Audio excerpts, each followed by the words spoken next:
Man, Krew Season Podcast back again. This is episode 75. 75.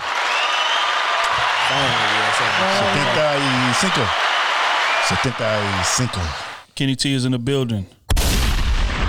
OT is in the building. I'm here. Y'all is in the motherfucking building.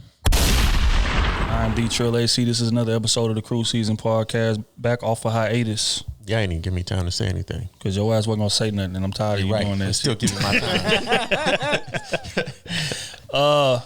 So what's up, man? What y'all boys on? Y'all boys enjoyed y'all break, family vacations, Thanksgiving dinners, and things of that nature? How was Thanksgiving? How was the holidays? It was good, man. It was good. No, I still want to sleep. Friendsgiving, I was the best dressed, you know. Hey, so I couldn't no more. We said Thanksgiving, not Friendsgiving. Say Friendsgiving. Friendsgiving, I was the best dressed. I ain't never seen somebody get negative likes on a picture. Well, you got me fucked all the way. Yeah, nah, man. It seemed like the viewers and fans and stuff really like that, man. We gotta do that a little more often, man. Yeah, I'm gonna fuck y'all up for Christmas. Don't worry about it. I'll let y'all make it. You know what I'm saying? I wanted to be just, you know what I'm saying? It was 70 degrees. Y'all niggas want to have coats like it was 30. But it's First off, it was 63. That was your best appearance. So you still gonna look real up. shit. We'll see. Don't worry about it. I'm telling you, I'm fucking y'all up for Christmas. They was on old ass too. They was like, why you the only one that don't got a coat on? Because I didn't want one, motherfucker. That nigga was garbage. Otis is his own person. I want to show my arms. Y'all Otis is his own person. Y'all should have seen the way we looked at him. You wearing that? Otis is his own goddamn person. You know, y'all know Otis can't dress. Shit. I taught you how to dress. It's straight. I taught you how to dress. You got the fit for me. No, hell no. You said you went looking at my bag. Hey. Did you not? That's not for the public to know. Keep that quiet. I don't recall. Tell the nigga, nah, you don't eat that. That ain't gonna look good. Went back and fought it. It's mine now. Yeah, that was a hell of a time, man. Every now and then we got to show y'all boys we can, put that shit on when it's time to. We have a docket that is very interesting today. A lot of this is old news, but the fans insist that we cover it. So let's get right into the baby situation with Danny Lay. Not my baby. Recently, he baby went live. And he had Danny Lay in the bed next to him. And he was, basically like just trying to show the world how crazy she was and stuff. She was holding the baby, whatever. They was having a verbal misunderstanding. Storming through the house. He was, getting a bit aggressive. And he captured it on tape. Now, he caught a lot of backlash for this. People saying, how would you go in there provoking that woman while she's holding her baby and, this, that, and the third. And then afterwards, she was arrested on simple assault charges. And, everybody is villainizing the baby for this. So I'm sure y'all seen the video by now. I'm sure y'all seen the intercourse. Let me see. Hold on. Let me see if I together. We haven't been together. Okay, Jonathan. We haven't been together. You don't know what's going on? I don't know what's going on. Oh my God, this is so funny. That's what I'm saying. Yeah. Oh my God, how you gonna go That's what live you dealing with. in the room right there? You dealing with a real nigga. Talking Just not. about Hey, listen. Like as if I'm not gonna come out here and talk. I'm gonna let y'all see what's going on. Like this is my reality. You're such a cap ass man. This is my reality. This is such a cap ass man. He wants to fuck me and fuck his baby mother and fuck all these Charlotte hoes and fuck all this shit. And me, I'll be okay with that, guys. And me come back and live here and stay in this fucking house with our child. I don't want you to stay. I've been begging you to I leave. know you tried to kick me out This one of them real. This one of them real movies, man. Y'all look tune in and see what we dealing with. For sure. Shout it really cuckoo for Cocoa Puffs. Really real life, man. I'm talking for myself. I'm not going. Myself. Of the fucking sink in your bathrooms. Bro, hey, look, bro. This my pregnancy. You weren't a part of my pregnancy. You don't need to tell nobody nothing. The fuck? See, she don't want me to put out her real business, what her and her family got going on. That's the real issue. That's has nothing to do with us. This girl got a real, that has nothing to do with us. a real Matilda story type shit going on, That I tried to save my child from. Save your child. She got to save her face, her family got to save her face. My family's not in the industry. Me being in the industry that take care of my family. Her parents know she's my side bitch. Everybody knows she's a side bitch. Take whatever come with that full responsibility, but shout it. It's cuckoo for Cocoa Puffs. Shawty is cuckoo for Cocoa Puff. And Shawty is not my girl. Ain't never been my girl. Is my side bitch. It's your what? My it's side your bitch. What? Shawty is a certified side bitch. It's fucking embarrassing me like that. Shawty is a certified side Shut bitch. up. Just trying to act like she ain't. No, let's take it there. Her parents know she my side bitch. Everybody knows she's a side bitch. She don't want y'all to know she a side bitch. She got to save her face. She got to crash all the way out. Call them folks. Save me. Damn. All right. So when the video came out, you know, he's basically saying, you know, public thought that they was in a relationship past couple years. He's saying that she been a side chick, glorified side chick. Year. You know, I remember she called out a backlash for making the song light skin. He wanted light skin, whatever, because the baby's baby mama who he was with before is dark skin. And she was kind of bragging that she, quote unquote, took him from him. Now the baby's saying, you know, you my glorified side chick, you got my baby, your family's crazy, this, that, and the third. And then, like I said, a little bit after this, she was arrested on an assault charge. So thoughts. I just want to get y'all thoughts on how the whole thing played out. Who was in the wrong, who was in the right. What could have been done differently? I don't know, man. I don't know. I don't know. Your parent, your people know you was a certified side chick, and all. Hey, man, hey, damaging words. I don't know. Well, he didn't put his hands on her, so he did the right thing. Right. You know what I'm saying? He did what he was supposed to do. You know what I'm saying? But I hate that they trying to call him a sucker for this. You know what I'm saying? But the same thing, like if a woman come out and like if she just came out and was talking crazy, he never said nothing, then what do we say? Because we do it. That happens all the time. Yep. To them athletes and to them celebrities like that, like they just don't say nothing.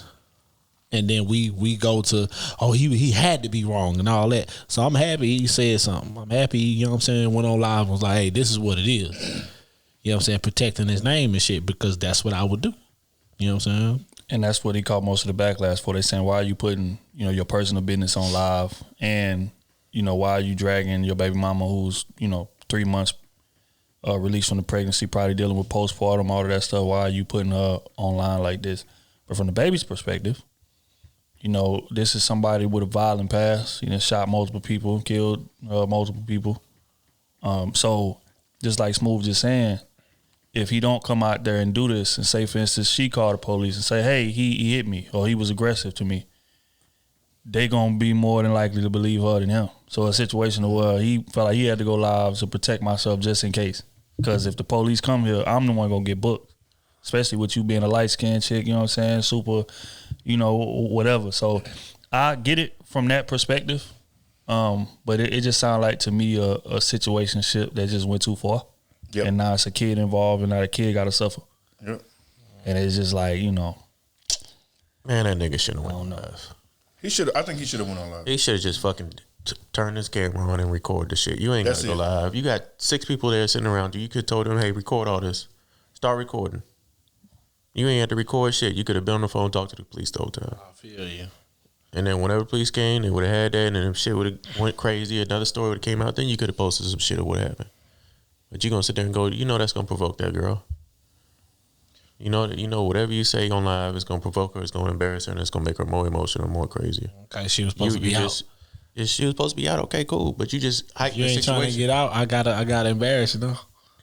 I guess that's just what it is. You ain't trying to get out the crib. I gotta embarrass you, bro.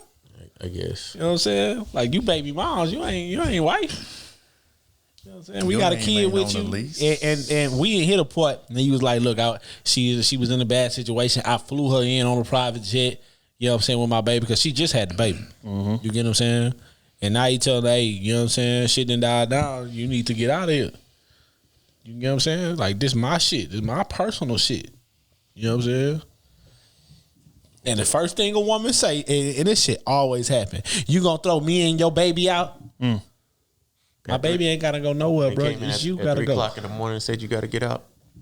You know what I'm saying? You at 3 o'clock in the morning, you come in and tell somebody to get out. You expect them niggas to find 4 o'clock, 5 o'clock. Her and your baby to leave at 3 o'clock. No. I wouldn't kick my baby out, but she gotta go. But I think he said both. Nah, he ain't say both. He ain't say both. man. Nah, man. He told her to get out, but he know she not leaving without the. He a solid dad, so I can't do that. I ain't gonna put that on. I ain't gonna put that jacket on. That ain't no. That ain't right though. But see, it's a situation where it's like, these not regular people. She got money, so if he did say get out my crib, how hard would it have been to just call Uber and go?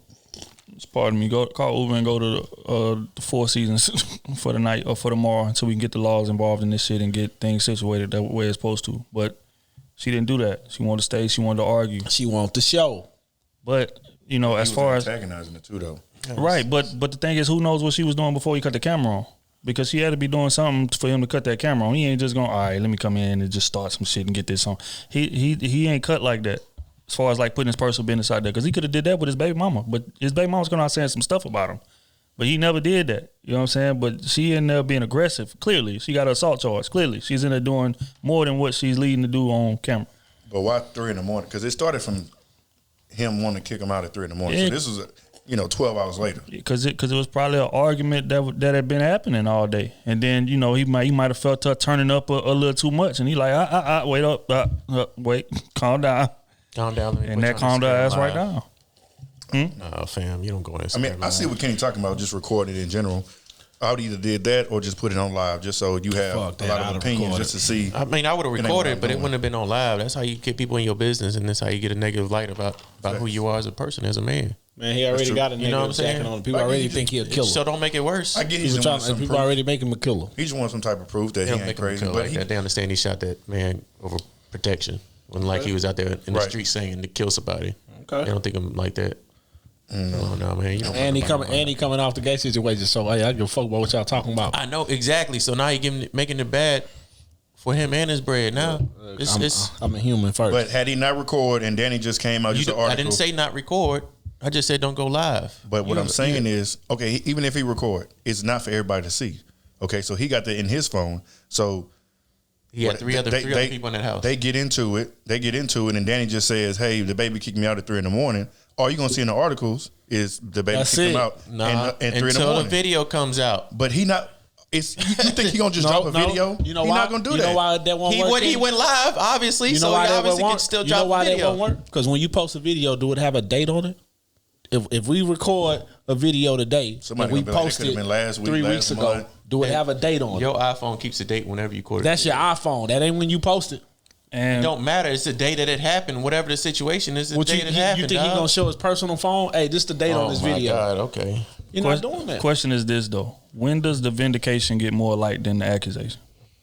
That's my issue with it. That's why I didn't mind it live, because there's plenty of times chicks come out here and say, "Oh, he raped me. Oh, he beat me up," and then they go to court and it come out that he didn't do it. But that's at the bottom of the newspaper. That's on the last page. That's page 10 at the bottom in the small. That already done tainted him. The situation already done tainted. Perception is just as bad as reality. If I record this in my phone or whatever and say, you know what, it didn't escalate, so I'm about to leave or whatever. She called the police, say, hey, he put his hands on me. Women done did that out of spite. So now that's in the news article. The baby abuses Danny Lay. Right. True or not? Right. Now that's on my jacket along with everything else. Right. Now we ain't taking that. I'm gonna beat you to the punch. I'm gonna set the narrative, and then we gonna go from there. And the narrative clearly proved to be true because she was arrested for assault. Let's not leave that out. Because the baby is a star, bro. We can't assume what she would have done. Come on, bro. I'm just saying a different way he could have went about the situation. I'm not assuming that later on she could have said, "Oh, he beat her" or anything like that. We can't make a situation worse than what it is. I understand that, but you got to realize, bro, when you that famous, you got to protect every corner of your brand, bro. I'm not taking exactly, and that's what it takes. And you didn't do nothing positive for your brand right then and there. Yes, he did. We just explained the narrative. What positive did he come out of that? The narrative. He protected his name. He still had a bad narrative in that situation. Yeah, but he had a bad narrative. It would have been 10 times worse if it would have been him putting his hands on her. If we keep assuming that if she would have done that. Yeah, but we didn't see that happen. We didn't see a lot of shit happen. Well, we still can't assume that's gonna happen. Okay, you gotta assume the worst. You gotta assume the worst, baby. I'm not taking no chances at all. I'm gonna set the narrative. That's just what it is. At all. It's just like niggas say, hey, yeah, man called the police first. Yeah, I'm calling him first. She put her hands on me. She did this. She did that. Let me set the narrative before some shit come out. And now I'm facing backlash with something I didn't do. We ain't doing that. I watched that movie too many times. Nope. Like I said, I don't mind the live. It was just he was being disrespectful too. Again, but we don't know what she said before that. That's what I'm saying. But it's like you on live in front of all these people though. You still, to me, like even if you want to record all that, just let it be. Let her show her character. Don't act the ass with her. That's my only problem. Like don't antagonize her and keep her going, and then. Now, on the women's side, you know what I'm saying, it gives them a reason. Well, he was antagonizing her. He getting her out of character on purpose and da-da-da. Even though we don't know what happened before that. But that's all we're going to see in process is what we saw on camera. So if he would just put the phone up, if she was acting crazy, let her act crazy. He just sit there, walk around the room, whatever. If she going off, she going to look like the crazy one, not him. And now when she get arrested for assault and all that stuff, now it's going to be like, okay, you see he didn't do nothing in that time frame, at least from what we saw. But we can only go off, what we got. Here's a question. How often do we get that grace for being antagonized? Never. I get it. That's more than good enough reason for you to sit there and just record and not antagonize the other situation. He made that whole situation worse. That's what I believe. I believe in an eye for an eye. Fuck all that. Fuck all that piece on my side and they still throwing stones at the castle. You got to be a bigger person sometimes. Nah, we throwing stones back. Stones back. Because I got to let you know it ain't sweet on this end. I'm protecting everything I got. It ain't sweet. It'll never be sweet. And that's the problem with us. We want it to be sweet and people still throwing stones at the castle and you wonder why your shit tearing down. Fuck all that. Motherfucker throw a stone at your council, you throw that shit right back even harder. Fuck all that. You got shit to protect. And that's how we got to start thinking out here. They back together anyway, so it really don't matter now. But that's still the baby. That's still the mother of his child at the end of the day. Okay.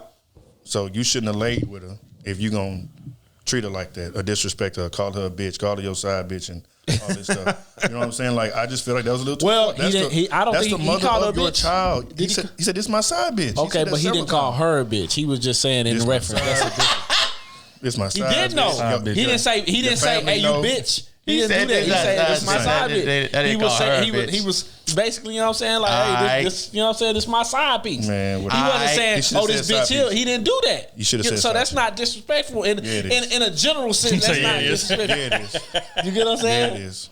So what are you supposed to say? Oh, this is my side piece. Yes, but some women don't mind. Or you not my girl. Or you not my girl. Some women don't mind being called that, and they stupid as hell.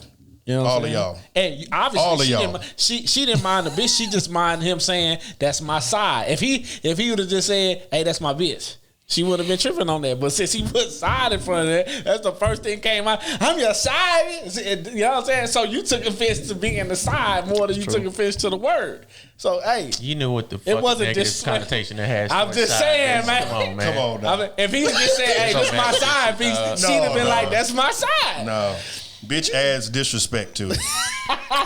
That to me, that adds disrespect to it. I think it's this, man. Just in summary, I'm just tired of us being villainized in situations to where more times than not she was the most aggressive one, but she got to the story first, she got to the phone first. I feel it. Now my career is ruined. I'm just tired of that. So I had a different type of appreciation for when he said, no. I'm about to set the narrative. I'm about to go live. Now, again, if it's me, am I gonna handle it that way? Probably not. But I don't have the record he got. I don't have the track record he got. I don't have the reputation he got. Exactly. I ain't got the fame he got. Right. You know what I'm saying? So I'm not. So when you get to that point, I ain't taking no chances. I'm diving out there and I'm being extra and I'm going above and beyond to show y'all this is what I'm dealing with. So if something come out down the line, we already got track record of her acting a goddamn fool and her arrest record. So if it comes out, hey, they got into some situations, it's not gonna be the baby just beating her down, bullied her to death. No. She be involved in this. You know what I'm saying? So that's what I'm more, you know what I'm saying, riding for. But as far as putting my business in public, I'm never for that. Never for that. But I understand. Is all I'm saying. Prayers to all parties. Prayers to all parties involved, man. Prayers to the baby, man. Prayers to the baby. Here's a question: are y'all? Baby. Yeah. Speaking of baby, we gonna stay on Lil Baby. Recently in the news, man. Are y'all familiar with YK Osiris? I'm not too familiar, but I know who he is. He's like a young rapper or whatever that be like kind of hanging with Baby and all that. Yeah. So apparently, YK Osiris borrowed $5,000 from Lil Baby. This was 6 months ago, according to Lil Baby. Lil Baby ran into him at Icebox, which is a jeweler. You You know, all the rappers be going there to get their chains made, get their watches made, all this, that, and the third. And, you know, the baby was like joking with him, like, damn, bro, what's up, man? When I'm gonna get my 5? Oh, the 5 you owe me. Dude in there giggling, laughing, like, oh man, I'm gonna give it to you, man. Baby, like, damn, bro, it been like, you know, he was laughing, but you could sense the seriousness in his tone. Like, damn, bro, it been by what, 4, 5, 6 months, bro. Like, what is you on? Like, you in here buying jewelry, ain't you? You know, so he was just kind of giggling it off, whatever the case may be. So that little video clip hit the timeline, and people was like, you know, baby, like, damn, it's 5,000. Why you own him like that? Da, da, da. So my question is to y'all, was he validated in pressing him for his 5? Yeah, he's been valid for pressing him for 20. Money is money, nigga. Nigga spent $300,000 on some earrings. Yeah. Yeah, where my 5 at? Hold on. How much he spent in there? $325,000. Oh, nah, I need 10. No, I'd have been counting the money. I gave him 5 this month. He could have gave me back. Because we in here now. You bought 300. You about to pay for 300, but we about to subtract in here. You about to have to do something else. So it's 6 months past. Goddamn. That's 30,000. I need 30. I need 30. Oh, we got a big. You ain't walking home with something. You ain't going home with something. I'm from round the way. I need something. You know what I'm saying? Okay, Denzel. 30,000. Oh damn, Denzel just say that. But I'm from around the way. 30,000. Bro, Was it a bet or was it a borrow? I don't give a fuck what it is. I need 5,000, and you in there 6 months later buying 100,000, giggling and laughing in my face. Oh man, I need 30. What did he say? He said something like, "I know you got it." Yeah. I know you got it. Why you tripping? And I know you got it. Why you? Oh, I know you got it. All right, quick. I found the clip. I know you got it. I can't wait to get you. I can't. You right now. He's so funny. He's so funny, man. I didn't see you. I know your rap go up and down. You up right now. Don't worry about it. Man, this is so rich, man. I wait on your next hit. No, let me tell you how you rich you is. Nigga, you don't even bother me about that. You want me to wait on your next hit? Yeah, hell yeah. I got your shit. Yeah. Well, owe me 5,000, man. I'm waiting on your next hit. Giggling. 3,000. I'm gonna invoice your label. Invoice your label. Invoice your label.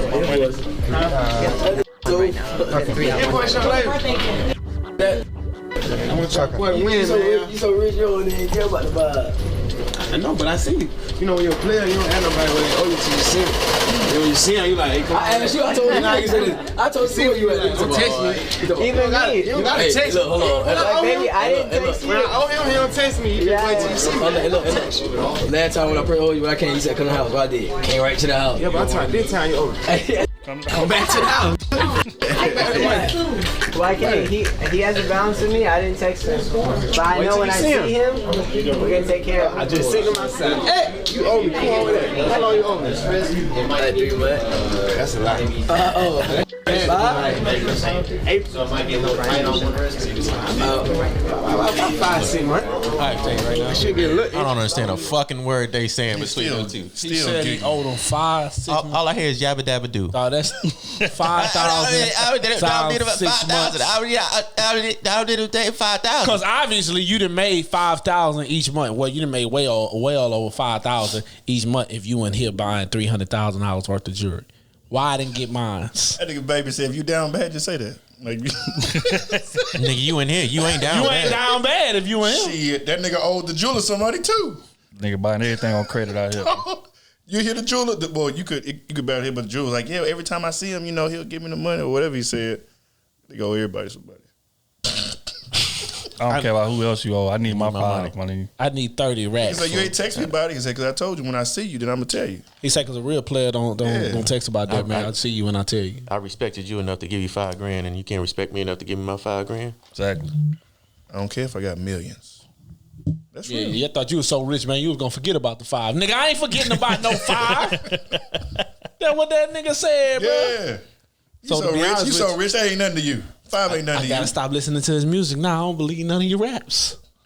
You to my YKL side? You know what I'm saying? I don't believe none of your raps now.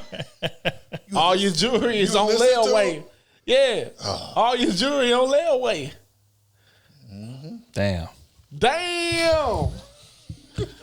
I need to become a rapper, man. Hey, man, let me get some jewels on consignment. VVs, need the whole T5. I need 6 chains. Don't worry about it. You're going to get it back. You're going to get it back. crazy. Nah, man. Pay who you owe, bro. Ain't nothing worse than that. And that's why I don't like loaning people money, bro. For that reason, especially friends. Like if I give you some money, just hold it, bro. I ain't gonna want it because I don't want that to affect how I view you. Because a situation like that, you owe me money. We in the jewelry store. I'm asking you about said money and you giggling. That shit would have pissed me off. Like very, very bad. It ain't about the 5. It's just the principle. It's like you literally feel like you could play in my face. Like you could just laugh. Like you owe me, and you ain't here about to spend hundreds of thousands of dollars. And we supposed to be boys. We supposed to be cool. Nah, bro. That's not. As soon as you see me, I shouldn't have been able to say nothing. You should have been. Hey man, that's that 5. Right out the gate or more. Right out the gate. Exactly. I go 10 game for what I got 30,000 for you. I owe you. The tax from his jewelry that he bought, the 300, would have been more than that. I'm saying. So I mean, it's just it's just protocols that got to be in order, man. Like if I owe somebody, I'd rather go in the red and pay them back before I walk around here owing somebody. No, man. I mean, unless it's student loans, y'all ain't never getting that money back. But everybody else, y'all ain't never getting that money back for student loans. Don't even look for it. Oh shit! It's the bill collector. I can't help you. Hell no. Buying VVs. Nigga in there shining, mouth full of diamonds, giggling, owing me 5. You laughing in my face? Come on, man. I say he lucky, baby ain't put hands on him. But that's neither here nor there. Speaking of pressing, we gonna keep it pushing. Drake and Kanye squashed their beef. Jay Prince came in between that. They was recently seen in the video together. Nigga don't play, boy. Brotherly love, lovey-dovey, homeboyish. What are y'all thoughts on them finally squashing the beef? They ain't squash shit. They ain't squash shit, man. Dog, you don't squash nothing that they had going on that easily. Not that quick. Well, I wouldn't. To me, it wasn't even really just beef. No, they had a lot more going on it's just backstage. I think pettiness. They both petty in their own way. I think Jay Prince told Drake, man, just go with it. Just take the damn photo and let's get it on with. Cause Kanye's still gonna act out. Kanye's gonna Kanye, bro. Oh yeah, that's for sure. It ain't gonna matter. I don't care how many times you done brought him to the table. Oh man, I'm sorry, I didn't mean to do that. I think he might be schizophrenic, dog. I don't know about Scott. I know he bipolar for sure. Cause it's like you gonna get a different one day you like, hey man, yeah, I'm cool. I'm sorry, man. And a second later, I don't fuck with that whole ass fuck you got this, that. Man, what? What he did my nigga Sean, man. We was just talking 2 seconds ago. Dog, they was in the same room like an hour later. He said the worst business mistake he ever made. Yeah, but the next room, then like the next hour, like after he got done, he was in the room with Sean Don. Mm-hmm. Giggling. He in. If I was Sean, I'd hit that nigga with a boat. The album ain't never coming out yet. You can't do that to somebody that got your future in their hands. Damn. I can't trust nobody like that, dog. Yeah. I can't be seen around. I can't be around them. Put it that way.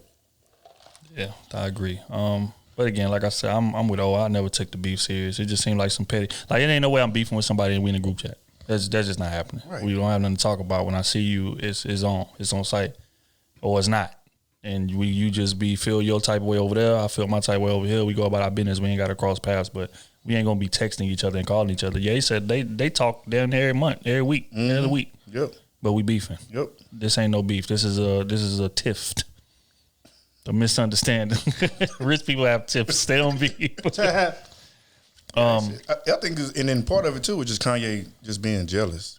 For sure. That's what it is. For sure. But Kanye, nigga, you just as big. I think he want to be the top in this music world and in fashion, but you can't be both, baby. Yeah. I'm sorry, you can't be both. You at the top of your game in both, though. I can't hate. I can't even lie. You at the top of your game, but the tippy top in the music world belongs to Drake, and it's looking like that for the next 10 years. You know what I'm saying? So you just got to deal with that. But in fashion, you above anybody that I know that's black, and in money too. Mm-hmm. In money, you know what I'm saying? You above anybody. Text that group chat. Say I got more money than all y'all combined, and it was true. That's crazy. Can you imagine? Jay-Z in the chat, Drake in the chat, Beyonce in the chat, Kim K in the chat. I got more money than all y'all combined, and it's true. That's wild shit to say. Hey, that's some petty shit. Fuck all that. Y'all got me right here, but I got more money than all y'all bitches. Straight up. You know what I'm saying? So that my thing is be happy with that fashion space, man. Mm-hmm. And who you working with and the goddamn buildings you knocking down for us. Yeah. Cause all that shit is important, man. Yeah. Plus, I want to see y'all make some records together. In my opinion, I think y'all do more damage being cool and collabing than beefing. It's a point of beef that just doesn't make sense to me. It's either Drake smashed Kim or he didn't. Drake said he didn't. Kim said he didn't. So you got to ride with that, regardless whether you believe it or not. You got to ride with it. It's just the fact that, Ye kind of addressed it a little bit on that Drink Champs. Mm-hmm. But Ye say he be doing little things that people don't see and people don't really catch because it's between them. And he's right. Because Drake is petty like that. He's admittedly petty like that. But again, it's either we gonna throw hands or we not, fam. We ain't gonna be beefing. We stay 3 houses down from each other. That's just not like what's coming here. Man, Drake hit Kim. I don't know, man. As a light skinned nigga, and as a light skinned part of the petty committee. If I got something on you, I'm gonna be as petty as possible. Because I could just say it and still say I didn't do it. Because I could just say it, but the fact I said it first, it don't matter if it's true or not. Right? People gonna believe it. The thing is, he never outwardly said it. He never did. But he throw little hints that just make you question things. And we know men. Nobody get a man that emotional like women. So that's how I knew what the beef was over immediately. Because both of y'all is rich, filthy rich. Both of y'all is at top of y'all game music. It ain't got to do with no music. It got something to do with a woman. Now she out here hitting the comedian, ain't she? Yeah, Pete Davidson or somebody. I don't even know who that is. Actor? I think he's an actor. I don't know if he's a comedian. Is he a comedian? I think he's a comedian. Y'all think they gonna get a divorce? They ain't even divorced yet, and she out here getting. Oh man, she said they divorced. Gay said they not.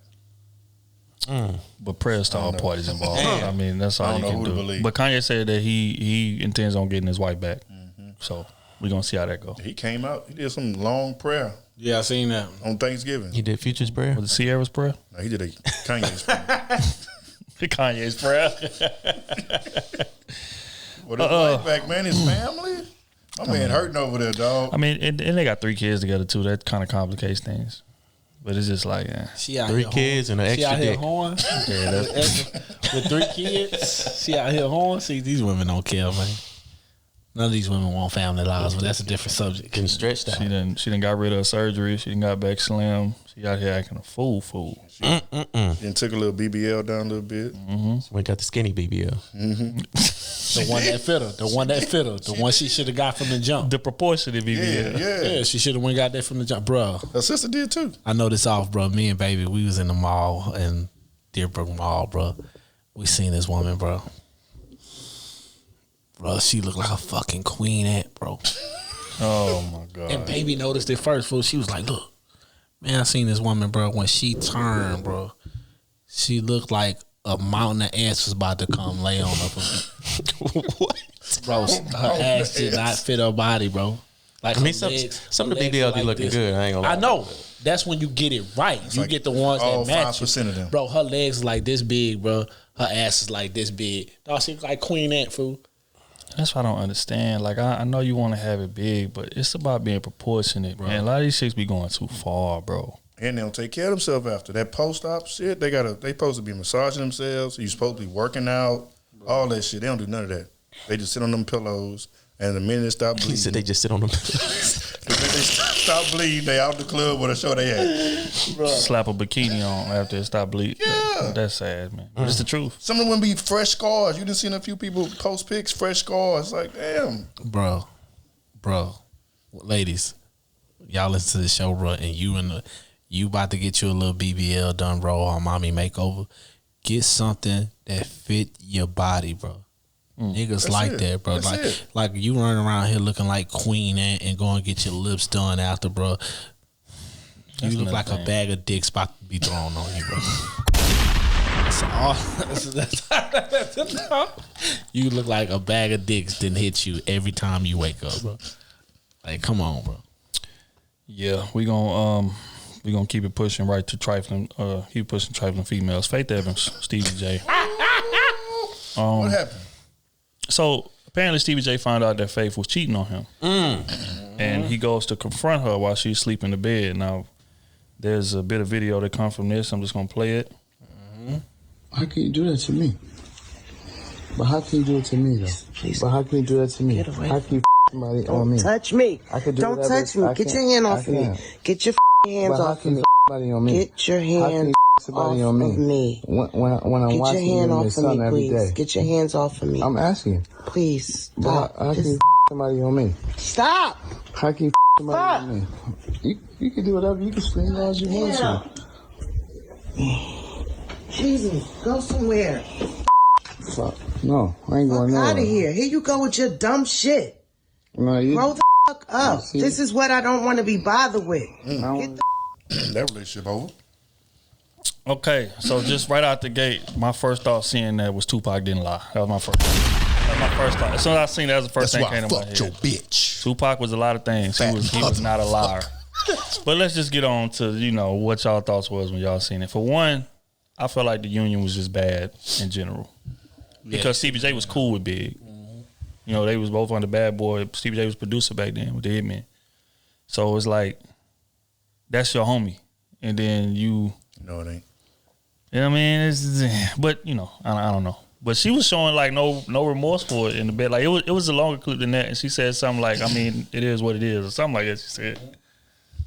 Basically, that's what she said. Because he been cheating too. She finally got her lick back. Probably so. Or got her back licked. What? Both of them. Look, I'm going with both. For 200, please. Oh man, hey. If you could cheat, she gonna cheat. Ain't got no remorse for you, always, shit, dog. It always hurt. And now he doing. Hey, look, he doing. He filing for support for child for a divorce, and he wants child support. Damn. No, he wants spousal support. He wants spousal support. Yeah, might need some of that big estate. That's probably why he brought up, because he looked at his bank account while he's in bed and said, "Damn, I ain't got no money. I need some of that. You know what? Why you cheating on me? Need some of that life or death money, man. They say ain't no fun when the rabbit got the gun. But yeah, prayer star parties involved. We're gonna stay in toxic relationships. Did y'all see that Zach Stacy video beating up his girlfriend? That was. Hold on, what? That was a video of him, the running back, right? Yeah, the running back. When he slung that woman across the house. Slung her and slammed her, right? Punched on her too. Swung at her head. He slung on the TV? Yeah. Mm-hmm. He a football player? He was. Ex-football He was player. a running back for somebody. I can't remember who. I think he went to like Miami. They need to stone him. Yeah. Jesus Christ. Yeah. So when the story hit the timeline, for one, it was two things that stood out to me about it. For one, how aggressively he was, but it was just like he was treating her like she was a dude off the street, like just swinging hard on her, throwing her into the TV, punching on her, and he knew it was being recorded. He had to know, because this was they got this from multiple camera angles, so he knew it was cameras in the crib. He just didn't care, for one, and for two, how calm she stayed as this was going on. So they let me know that she ain't. I don't think he knew. I think she set them cameras up. Whether he knew or not, what the fuck are you doing? That's true. That's true. But I don't think he knew that them cameras was rolling. I'm happy he ain't know. Yeah, I'm saying. I think she set them hidden cameras up, and bam, finally got his ass, because he was so big to her. You're so big, like nobody gonna believe me. Right. But if I get this shit on camera, it's a different game. Well, he really ain't that big. You know what I'm saying? But in her, you know when girls be dating these ex-athletes, they just think they otherworldly big because they know two other athletes. You get what I'm saying? It's shit like that. And that ain't got shit to do with CTE. Yeah, you know what I'm saying? Maybe it does. I don't know. No. That's what they try to tie it to immediately. Whenever an NFL player. No. Look, I can't say it does or it doesn't. That's not. I'm not gonna go there. I just hate, bro. Like with his situation, they arrested him immediately, right? But that white boy shit, they got him going to like see a mental counselor. You know what I'm saying? And he going home every day. That's the shit I hate. And you tried to kill your girl. The white dude tried to kill that black girl. He say, "Damn, you still breathing?" And for him not to be locked up, but for the black dude to be in jail for the same shit. But if you ask me, in those situations, the black dude did the lesser thing because he wasn't trying to kill her. The white boy, in his own words, "Damn, you're still breathing. That means you went to kill her." You get what I'm saying? And you're still walking free because they tied it to a mental thing. Yeah, I mean, it's definitely a different, but I don't want to take light off of the fact that It ain't no light on nothing. It ain't no taking no light on none of that. It's just I hate that how the situation's playing out. Like, nigga, you going to jail and this white boy get the world free. Mm-hmm. You get what I'm saying? I mean, this type of behavior is just uncalled for. You know, I got daughters. I mean, I got a daughter. I got. You know, that nigga said daughters. I was about to say, wait, we don't know. What? What? We got some news now. Nah, hell nah. Not no time soon. But I got a daughter. I got sisters, man. I got, you know, women, family members. Yeah. And to just, the whole time watching, I'm saying, like, if that was them, how would I respond to that? You got to go. You know what I'm saying? Like, and the wild part is that if I go do something to him, I'm going to go to jail. Right. Because it's premeditated. Right. So it's just That's just the risk we got. Oh, it ain't even a second thought. Law's not gonna get to him. That's just what it is. But I mean, it's just like what type of mindset do you gotta have to just literally go after the woman the way he going after her, bro? Like, for one, she already on the ground. He turned around, went, stood over, and swung on her again while she's on the ground. Mm-hmm. It's just like, I mean, just no. And then the other clip, he slammed her on the baby shit. Yeah. That shit crazy. Stomping her, throwing her into the TV, cussing out the whole time. It's just like no kind of, okay, let me just chill. Let me think, okay, maybe I'm going a bit too far here. It was none of that. None of that. He been doing that. I'm telling you. Definitely. I don't know. He been doing that. I can tell by her response. That's what I was saying. Like, she was so calm. And you look at the video, dude like 220, 230. Mm-hmm. Swinging hard as he possibly can, like hitting her, and she just like, Zach, please, just stop. Just calm down. And he throwing her into the TV, stomping her out, and she just got the most calm voice in the world. I'm just like, oh, yeah, this ain't new. This ain't new. So y'all might be right. He might not know them cameras were set up. She probably set it up. She set him up to catch him. Yeah. To catch him in his act. Mm-hmm. Yeah. CT or not, that shit unacceptable. Nah, bro. I don't care. Man, they know what they doing, bro. Because you know why? You know why I say they know what they doing? You don't never see no nigga, any man. You don't see no man beating on a woman in the public eye. You know what I'm saying? But I'm just saying, most of the time you don't catch them doing that. Depending on where you at. You know what I'm saying? I don't never see nobody getting beat up in Walmart. I don't never see nobody getting beat up when they out to eat somewhere. I have never seen that. At the apartments, you see that shit. They at home. Outside. They still at the crib. I'm talking in public, walking around, you beating up your chick. You don't do that. So in my mind, that tells me you have control. You have control. But you choose to do that when you're in a comfortable space. You get what I'm saying? Oh, yeah. So you telling me that's a mental problem? Now, that ain't no mental problem. That's what you choosing to do. Yeah. Yeah. That's exact, because you're not choosing to beat your girl up at Walmart. You're not choosing to beat your girl up at Cheddar's or Chili's some goddamn way. You're not choosing in those spots to do that, but you're choosing to do it when you're at the crib, when you're at some apartment. When nobody see. You know what I'm saying? Listen. Exactly. But everybody want to call it crazy. No, that ain't crazy. That's what they are choosing to do. The thing is, a lot of them don't do it in public because they know like the consequence they got to deal with as far as like another dude jumping another grown man. So now if a grown man coming in and say, hey, sit your ass down, so well, now you got to actually fight for real. Exactly. Somebody that's going to swing back. And like most dudes and that hitting do as this, hard as you. Yeah. Most dudes that do this, they not built for that. Nope. They like to bully people that they know that they can, you know what I'm saying, get over on. And that's why I never tie that to this man crazy. I will never, because they don't beat nobody in the Walmarts. And you're not doing this in public. You're not doing it. I've never seen it. And the rare ones that do that, they may be crazy. They may be. Yeah. But me personally, I've never witnessed anyone getting beat up in a public setting. Never. It's always behind closed doors or in the around some family that they think pussy.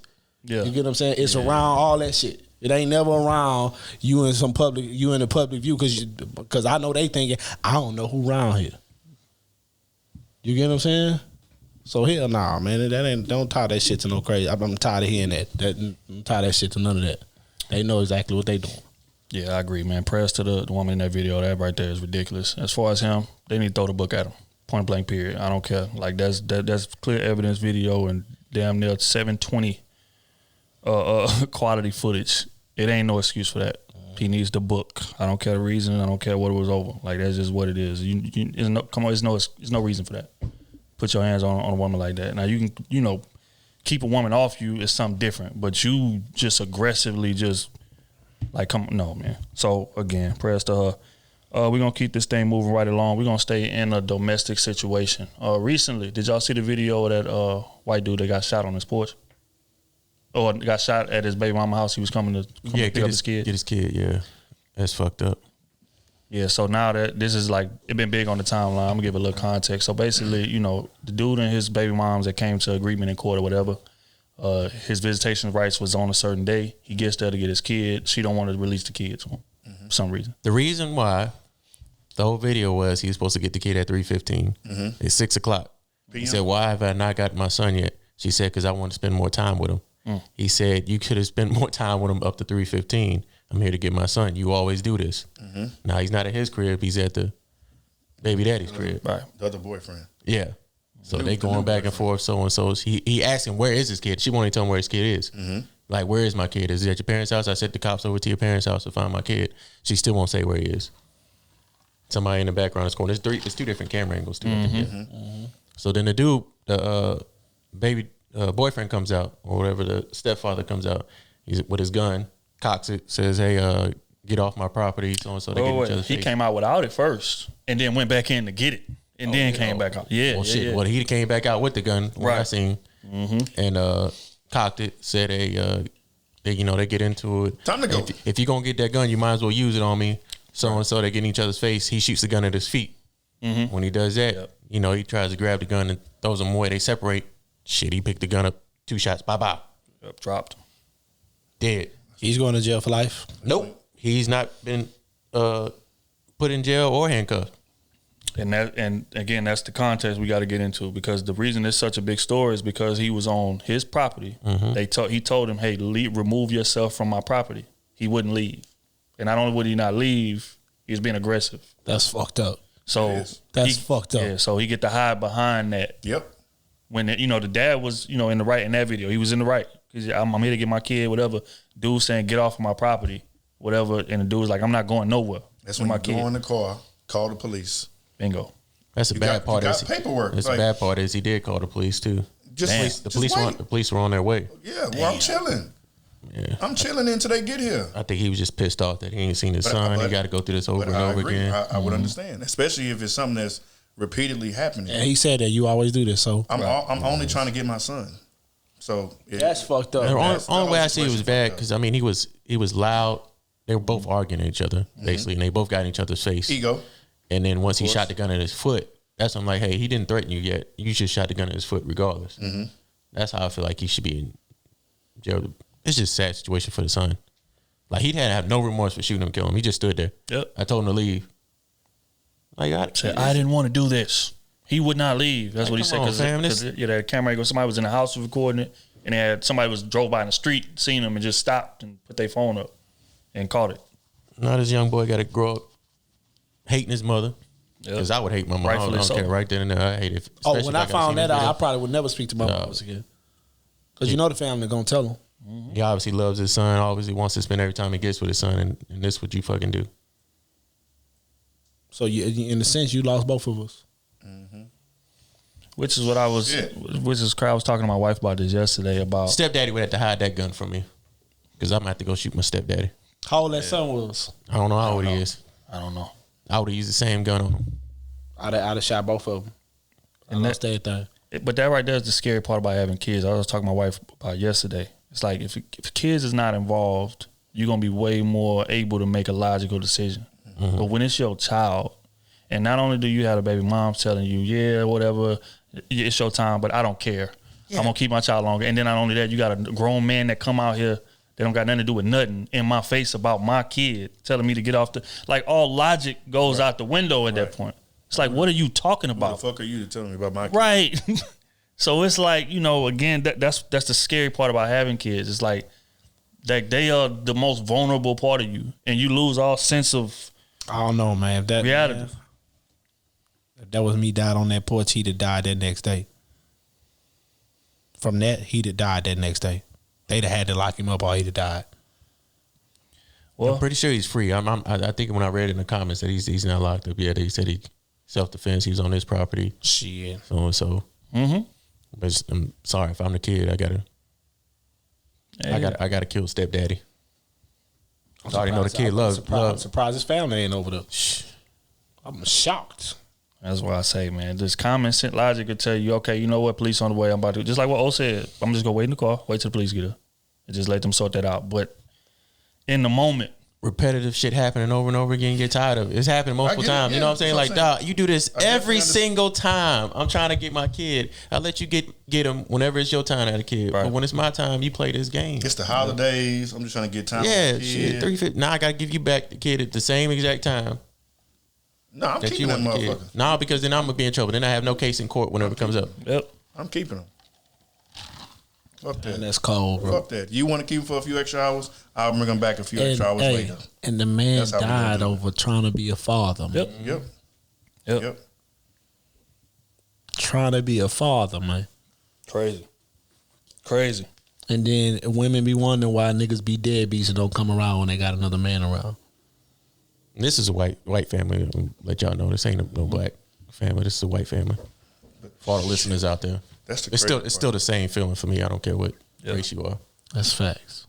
That's the. But I mean, we didn't sit on this part before. Like good dads suffer. Like the deadbeats, they get the best treatment in the world. Don't get no child support put on them. Baby mama ain't hassling them. Goddamn me, they show up when they want to show up. Ain't nobody tripping. Or don't show up at all. Don't show up at all. See them niggas on the corner. Ain't nobody trip. But when a good father wanna be around, boy, it's child support involved. Boy, I gotta make sure the timing is right. Then I'ma deal with that shit that just happened because she don't want to come off the child and all that type of shit. Or I gotta deal with a stupid ass family member trying to say some crazy ass shit or people in her ear and like, just let me be a father, bro. God damn, bro. That's why I say be careful. I feel who you with, man. I feel him, dog. Like, come on, bro. Like, do that to the bomb niggas, man. God damn, man. That man lost his life for doing the right thing. That's crazy. For doing the right thing. That's crazy. So now his son got to grow up with no father, and he gonna hate the mother. So he ain't gonna have a mother either. Cause he gonna, as soon as he figure out and old enough to realize what happened, he gonna distance himself from that whole situation. If he don't do nothing to the stepdad like Kenny talking about. So now you done messed that man's life up because you wanted to be petty over a few hours. It's like, come on, bro. And then on top of that, the nigga gotta pay you child support. He paying you and you still acting petty. And it's hard to even win that too, because one of my boys go through a similar situation, bro, where he try to, you know what I'm saying, he'll be working with the mother, and anything she try to, hey, I need to do this that day, and when he got a difficult schedule, and, you know, he still work his way around it to do it. But then when it's the other way around, she ain't having it. Oh, do you mind if I pick up this day instead of this day because I got this going on? Nope. Your day, the court says, da-da-da-da. But when it's the other way around, you don't give him that grace. Shit, because he's giving too much leeway. You got one opportunity to fuck me over like that. You don't want to? Okay. No. The court said right here, and I got these text messages saved for 36 years from now. Hey, all you gotta do is send the screenshots to her. I just want you to remind you what you told me. Now, when this is off the table, I'm putting a report every single time. Discussion. I'm putting a report in every single time. I don't care. As long as we like this is what it is. And this is your work. You made it like this, not me. Yep. Yeah, that's it. Damn, but niggas good fathers, we get caught up in being good fathers. That's real. You get what I'm saying? So we'll take that on the back end just to be a great father. Mm-hmm. And it's fucked up that we got to do it that we do it that way. You get what I'm saying? Because in the return of being petty, the kid missing out on you. Yep. You get what I'm saying? Or the kid got to go somewhere else and all that shit though. And a great father ain't having that. And not only that, the kid got to deal with, because you matching her pettiness now. The kid got to deal with her taking it out on you when her taking it out on the kid when the dad not there. Exactly. Especially with it being a son. Yep. Do you get what I'm saying? Now she's speaking bad on your name in front of your daddy ain't nothing. He trash. He terrible. This, that, and the third. Now he got the kid feeling awkward because now I'm in between this situation that I don't want to be in between, that I shouldn't be. You ain't gonna be shit, just like your dad. Exactly.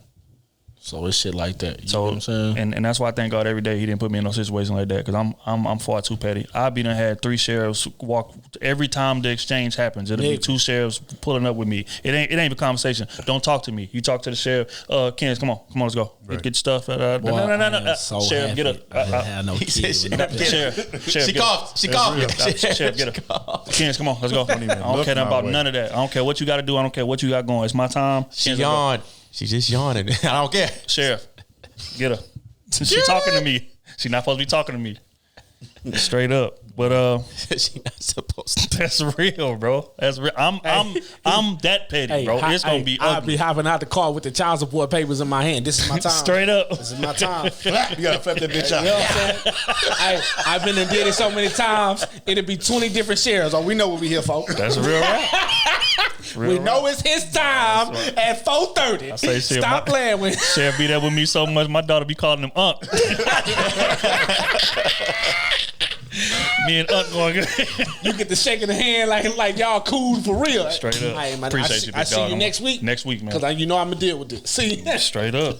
But yeah, man. Shout out to all of the good fathers out there, man. Prayers to dude. Prayers to his family. Prayers to the son. I wish death on the stepdad. I ain't gonna lie to y'all, man. I'm wishing death on niggas, bro. That do foul shit like that, bro. Yeah, that's death on niggas, man. Oh Lord. But speaking of death, we got to stay in a serious space. Young Dolph, we lost a great one. Context for anybody that's been living under a rock. Recently, Dolph went back to his neighborhood to do his annual turkey drive. He was at his mom's crib. His mom's, wanted some cookies, so he left and went to this spot called Makita's Cookies to go get his mom some cookies. And while he was in the spot, some dudes drove up to the spot. I guess got the drop on him, seen his car out there. Drove up and shot him through the window of the cookie place. Now this is, this cookie spot is kind of set up like Waffle House. I don't know if y'all ever been, but it's like floor to ceiling windows. Like you can see who in there from across the street down the block. And he driving a very noticeable. I think it was a Lambo. Oh, of course, in the hood, baby. Corvette. 6-figure car. Corvette. He was in a Corvette. Mm-hmm. Oh, okay. He's in something, but yeah. So they ended up seeing it. They pulled up, hopped out.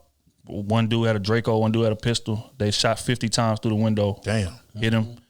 And, I think Dolph had one dude with him in the passenger seat. He jumped out and started chasing him after they got back in the car already and tried to shoot back, but it was already over with by then. But, yeah, he died on the scene.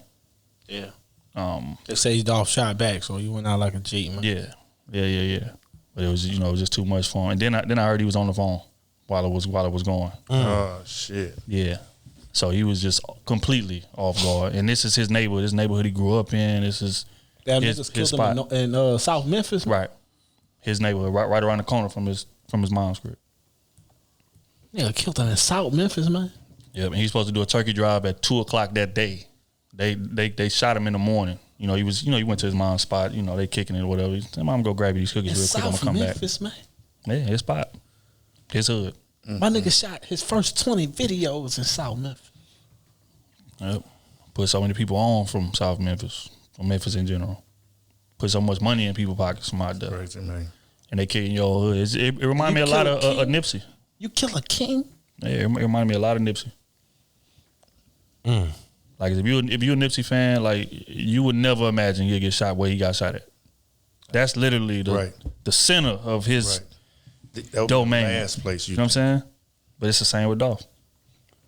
But yeah, so I just want to get y'all thoughts on it, man. I know everybody was a Dolph fan. Shout out to Dolph, one of the real ones, man. He put on for the ones that was independent, built it from the ground against all odds. They tried to blackball him. He was still getting that bag anyway, still putting out hits anyway. It's just sad that we lost him like that at 36. Damn, bro. Dolph was a real one too, man. Dolph was a real one. So I read up on him. He had over 100 properties in his kid's name. Right. Real nigga. Every year for their birthday, he bought them a new property. Put it in their name. Real nigga, bro. He owned all his masters, so that money is going to his kids too. Stand up dude, just all the way around. You know what I'm saying? Business minded. Gave away 3 6-figure cars to niggas he ain't even know. To fans. Yep, just off the love. Matter of fact, one of the when we gave the Lambo up, and the girl was like, I got debt and stuff like that, so I had to sell it. He was like, shit, get paid, get your money. You know what I'm saying? Real. Just a stand up dude, man. It's just and was giving out. I just seen like that video with Wallow was giving 4 people $25,000. Mm-hmm. Hey man, do whatever with that. But he was saying in the video, I would rather them. You get what I'm saying? Like man, it's the 25 I needed to get this business started right here, and they become a millionaire. Hit me back. You get what I'm saying? He was like, but when I give you the 25, that's on you. But that's what I would rather go to. Mm-hmm. You get what I'm saying? And if you remember another thing, remember when them Starbucks employees was playing the songs in the Starbucks and the manager fired them for it? Mm-hmm. He flew them out to the concert, brought them on stage and say, this, I know y'all heard about that, whatever. Look, man, I'm a real. This is $20,000 for each of y'all until y'all get on y'all feet, get back right, get you a new job, get situated. Because they never should have fired y'all for playing my damn songs. As a matter of fact, the song they fired y'all for, we about to run it right now. DJ dropped it, but yeah, he took out 20 bands out of his pocket and gave it to each of them. You know how real that is. What artist doing that, bro? Like I was watching this thing. He say, man, when he was a kid, the reason why he gives so much shit away. He used to just dream about a nigga just pulling on him and just dropping a stack on him. Mm-hmm. You know what I'm saying? He said, man, that's how hard it was for us out here. That's real. But they spending it all on jewelry and shit. You know what I'm saying? And he still spending it all on jewelry, but he find time to, I'm going to give this, I'm going to give that. You know what I'm saying? It ain't nothing but some money, it ain't nothing but some work. Doing stuff for the kids, giving back to the community, turkey drives, coat drives, toy drives. You kill a king in his own neighborhood. Y'all killing kings in their own neighborhood, bro. I hate that shit. I really do. Yeah, because I mean, it just make you think about just fame in general. That's why I think we talked about this before, but fame in general is just scary. It's just scary because everybody knows you and you don't know them. Even when we be walking in spots out here, it's cool to get the love. It's cool to get recognized, but it's scary at the same time. Because it's like you don't know what these people's motives is. You know what I'm saying? We might have said something to piss dude off or whatever the case may be, and some people will take it there. Just cause. You know what I'm saying? Or maybe somebody that they look up to don't like you. So I'm going to try to earn points. Do something to you. Maybe if it's not even killing, but maybe setting you up, robbing you or something like that. Just to get points. Like they ain't really got a personal issue with you, but In his own hood, though. Yeah. Nip in his own hood. I say, but that's when you're the most vulnerable. Like being in your neighborhood is the most dangerous place possible. I'm just saying, but where they died at. See, it's different when you on the set in your neighborhood. That's different. You get what I'm saying? Because you around a bunch of envious niggas who want to be in position and all that. You may have not put the nigga on yet. Nigga get impatient, right?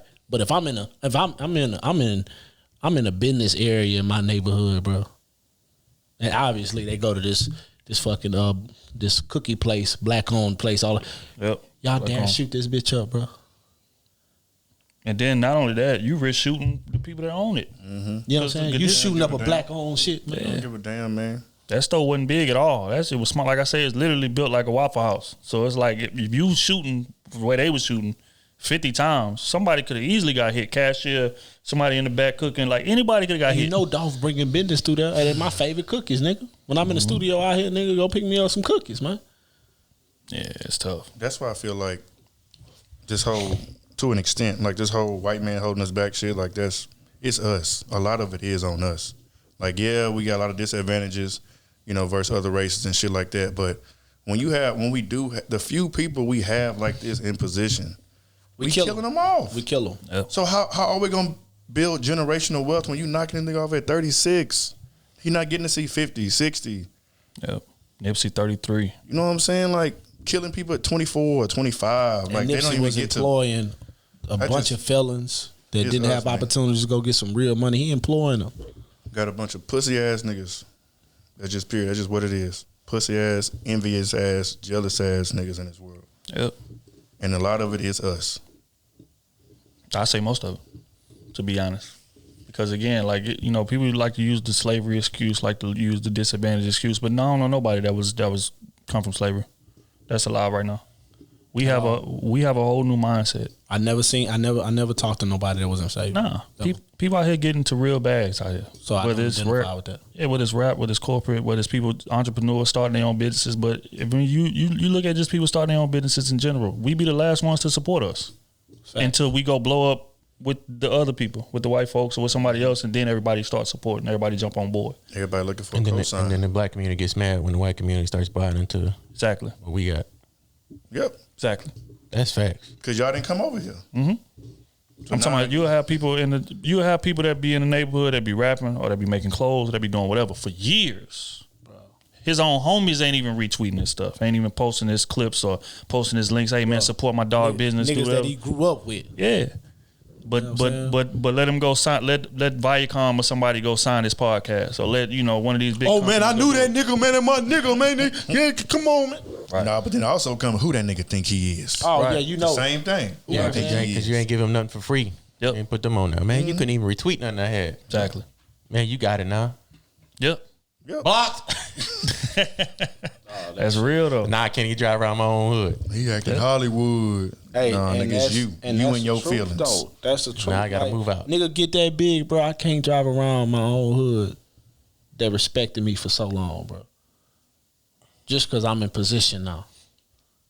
You know what I'm saying? You ain't even thinking about the niggas that I'm really putting in position, putting some work in and all this type of shit. I'm putting niggas that without me, they would have never got the look. Mm-hmm. If we keeping it a buck, without me, they'd have never got the look. And then on top of that, I'm giving away cars, 6-figure car. I gave away a lamb. You know what I'm saying? I gave away what that shit is, G-Wagon. These ain't no cheap shit. These houses that he giving away. I'm giving away houses. You know what I'm saying? Yep. He gave away like 6 watches that was I think he said 130 a piece. I'm giving away houses. I'm giving away boats to niggas I don't even know. Niggas I don't even know if they even fuck with my music. You get what I'm saying? Shit like that, bro. So I say we have such unrealistic expectations in regards to us. Because like if in a situation like this, right? If he blow up, leave the hood, don't never come back, he'll sell out. He'll sell out. Yep.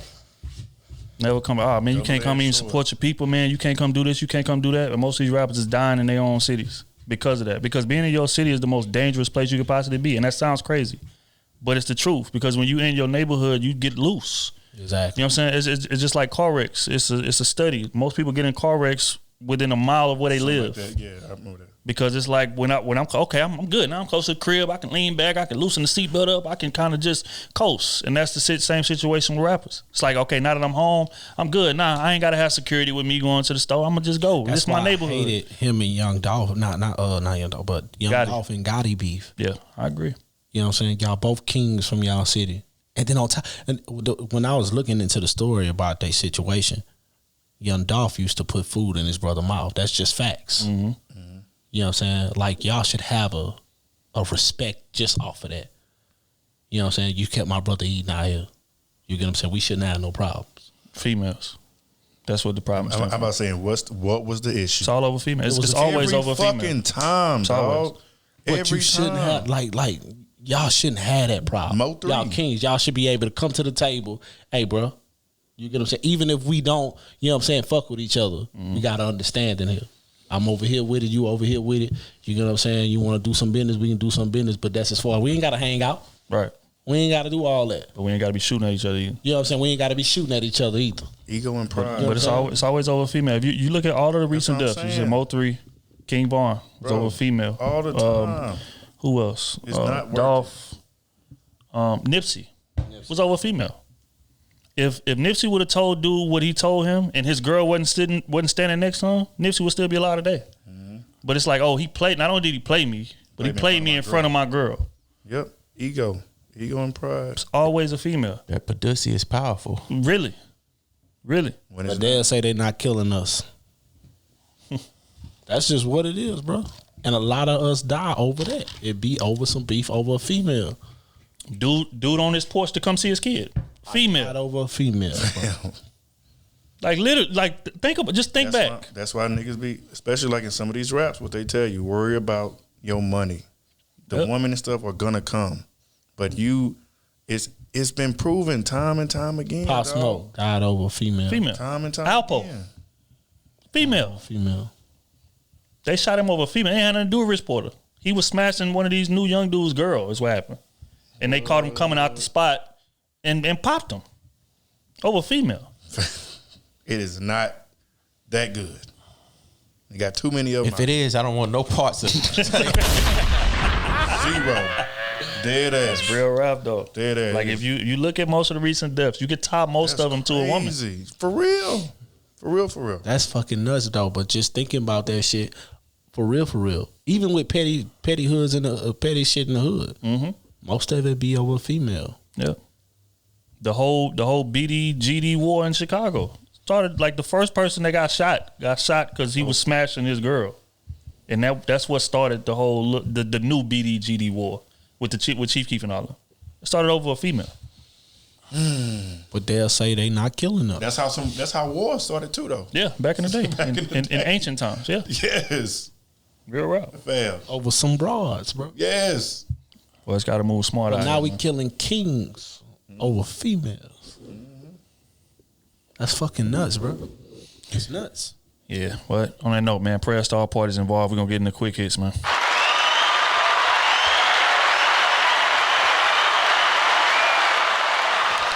Okay, first one. Are y'all familiar with Toby and Fat out of Houston? Yeah. Toby and how you say that name? Nwegwe? Yeah, I ain't gonna even try. But yeah, he a rapper out of Houston. And you know, they've been getting like a lot of praise for their relationship, and you know how solid he is as far as, you know, being a man of, you know, respect to his girl, and they got a family together, and he puts it in his raps and all that stuff. He show a lot of love, right? But a video recently hit the timeline, according to how they first hooked up, and I'm just gonna play the clip. I'll get y'all response. You know, I'm not into you or whatever. He told me. No. I said you. Like, I don't like you. Stop looking at me like that. I don't like you like that. You are. You know, when somebody look at you in church, you can't say like, "Hey, stop!" Like, get away from me. You got to say something like, "Hey, sis, what up, sis? Come on, sister." He made it clear. What up, family? What's going on, family? That's what I hit her with. He made it clear that he did not look at me like in a romantic way. Sister of come on, sister in Christ. Come on, all the colloquialisms. I gave it all to her. All right, keep going, Fat. So I had a choice, right? He was very vocal, so I had to make a decision. I could either take his honesty and keep on moving with my life and just like not be affiliated with him at all. Or I could take his advice, understand that that's not what he wants. A relationship is not what he wants. And I could become his friend and have him in my life It's not a relationship. I thoroughly wanted a relationship. I just did not want you. It's not that. No. A relationship is not what he wanted. I just didn't want you. With me. Okay. There we go. Let me say with me. Praise God. It makes that much difference. Praise God. Damn. So when that came out, of course, he was under fire for how he talked about his baby mama and his wife. I think his wife. They married now. So I just want to get y'all thoughts on it. Like when y'all hearing this, like what was y'all thoughts on it? I mean, they was being transparent. Hey, and everybody's story different on how you met your spouse, bro. Yeah. You get what I'm saying? Like, so who are you to judge that? Because I would never. Shut up, you lying? Because you may meet your spouse while you tricking. Or why he paying for that ass? Like, you may meet your spouse in the moments. Like, you want to be judged for meeting your spouse because he fell in love with paying for that ass? That's my thing. Like, come on, bro, calm down, bro. People got a lot of shit to say these days, bro. I mean, it's kind of similar to like Will Smith and Jada. They was having that conversation, and it's just you're gonna take from it what you take from it, and they're gonna have dialogue about it. I ain't gonna say it's similar to Will. Yeah, it is similar. Nah. I'm saying as far as them putting their business out for people to discuss what they got going on. They just had an open conversation about how they first met and how they hooked up or whatever. And at the beginning, he didn't want her. Not that he didn't want a relationship. He said, I didn't want one with you. He specifically said her. She was ugly. She wasn't what he wanted. She grew up, and he readjusted his views. The one he wanted didn't want him. She stuck by his side. You know, like they say she always. That's the only way I can see that happening. The one he stays wanted around the longest. The one he wanted didn't want her, or he was down bad. He was trying to be a rapper. He needs somewhere to stay. She took him in because she loved him a lot. She stuck beside him. He's seen the good in that. Say, you know what? I'm gonna marry you now. You're a good woman. Cause you're a good woman. You're a good woman. I shouldn't say that. No. That's a fact, though. We rolling with that. I don't know how you can say, hey, I would love to know more. Somebody that you just don't like how he says it, like, I just don't like you. I'm just not attracted to you at all. Yet they still get your number. They still contact you, and you still. Anybody, I mean, I'm different though. I mean, anybody that I don't see like that, do not talk to me. No, we won't have a conversation. I will start ignoring your messages until I got to block you because you're not getting the sign. I'm not attracted to you. Unless I'm down bad and I need a place to stay. My career is not. So that's how I turn into a homosexual. Let me get to old reliable real quick, because I know she loves me. And she gonna feed me. And she gonna feed me. She really love me a lot. She gonna do whatever for me. And then I'm down bad, so she gonna fuck me good. She gonna fuck me good. She see this is her moment to shine. This is go break game 7 for her right here. And then when you at the sleeves, I'm still gonna glow up and leave. And so happens that what she did for him turned him up. He got a good career, good rapper, and shit. They a happily family. I hope they happy family. They seem like it. I hope it lasts. I don't think shit like that lasts though, but yeah. I don't know. Their relationship. Yeah, their relationship now seemed real genuine. A lot of shit seemed genuine.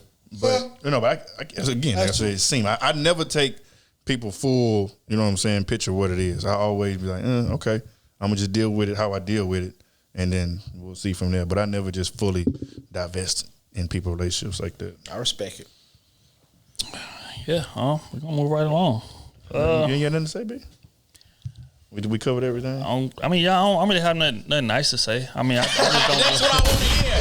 That's what I want to hear. Nice what do you think about that situation? Come on. I think it's. I mean, it's nothing bad to y'all relationship. Bro. I mean, I think it's just bullshit. For one, that style of being together, I don't agree with. I've said on this podcast a million times. Leverage is important, and two people that don't value each other, at least at a similar level mutually, should not be together. Now, not saying that their relationship's gonna fail, whatever the case may be, but I'm saying the percentages of a situation like that lasting are very low.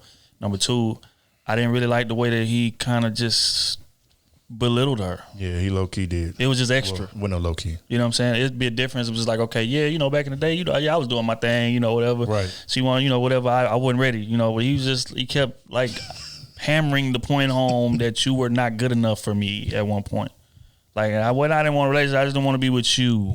Right. It's like, why is that necessary to kind of lay on? And this is your wife, the mother of your children, and you making her look crazy out here. You want the truth or not? Yeah, sure. But it's just, again, it's just certain stuff is just extra. Yeah. And I feel like that was very extra. Yeah. I wouldn't do that to a woman I love. I would rather just not tell the story at all before I make her look. I agree. You know what I'm saying? Mm-hmm. But, again, that's not my relationship. Salute to them. If whatever works for y'all works for y'all, I wish y'all the best. But, I don't know. It's just belittling my woman is just something that I just cannot do. I don't, the woman I love, mother of my children, my wife, like, it's no way that you would ever hear me saying that on a public platform that's tearing her down. And I feel like that's what he did. But that's his truth. Do you? And I mean, she clearly cool with it because she's still there. But, me, no. So that's why I say I don't really have nothing nice to say about that. It was nice to my ears. We're gonna move on to the next one. This one has a bit more depth to it. Do y'all feel like somebody raised from love can handle somebody that was raised from survival? As far as like dating? No, as far as just like upbringing. In general. Right. Somebody that, because it's certain people that grow up in like legitimate households to where, they felt love all the way from since they was kids all the way to adulthood. You know what I'm saying? And they pass that love off, when they in a relationship. But there's certain people that came from broken homes that was just trying to survive. I ain't never seen an example of what love look like. And when I'm with you, I'm kind of taking you for granted, not consciously, but subconsciously, because I'm not even familiar with what love look like, whether it's from a family perspective or from a relationship perspective. Do y'all feel like that relationship has a high chance of survival? That's a good question. I almost say 50-50. Because it does work and it's great, or it doesn't. That boy's on the fence. Why you gonna go both sides? Like, God damn, Can I explain? No, you can't explain. Yes, we ain't doing no 50-50 around here. It's 50-50 because you'll have people that are in that situation and they want to change. They just don't know how to change. They need somebody to bring it out of them because they never had that. And then you have the opposite. We all know that, Otis. So which one is more? I think it's 50-50. No, it's not. That's not the question. Which one is more? It's like, what's the likelihood of that relationship surviving? He gonna say 50-50. It's a 50-50 likelihood. And I'm talking, this is my experience from friendships, from relationships, from all of that. Because some people, they just never had, like, people being around me, you know what I'm saying? Like, it'll be some people that just kind of sit back and just randomly hit me, be like, bro, you know, you real cool people. I kind of sat back and thought about this and this and that. And, you know what I'm saying? Like, you seem like you got structure in your life. You seem good. And this is from, like, when I was 19, 20, 21. Mm-hmm. You know what I'm saying? And it kind of helped shape who they were as a person, just basing off interaction with me and just seeing how I am with friends and family and things like that. So I've seen both sides. You have some people where you can drill love in as much as you want, and they're going to stay who they are. They want that chaotic environment. You know what I'm saying? They want to fight. They want to yell and scream all the time. So that's what. But not from the other side. That's what it is. They not from the other side. That's what I think it is, man. The ones that want to act out and not be what's healthy for them in a way. They want to be like the other side. They want to feel like they fit in, like they got a story to tell. That's why they do that. Okay, so Smooth, what you think? Can somebody that was raised from love be with somebody that was raised from survival and the relationship have a high likelihood of succeeding?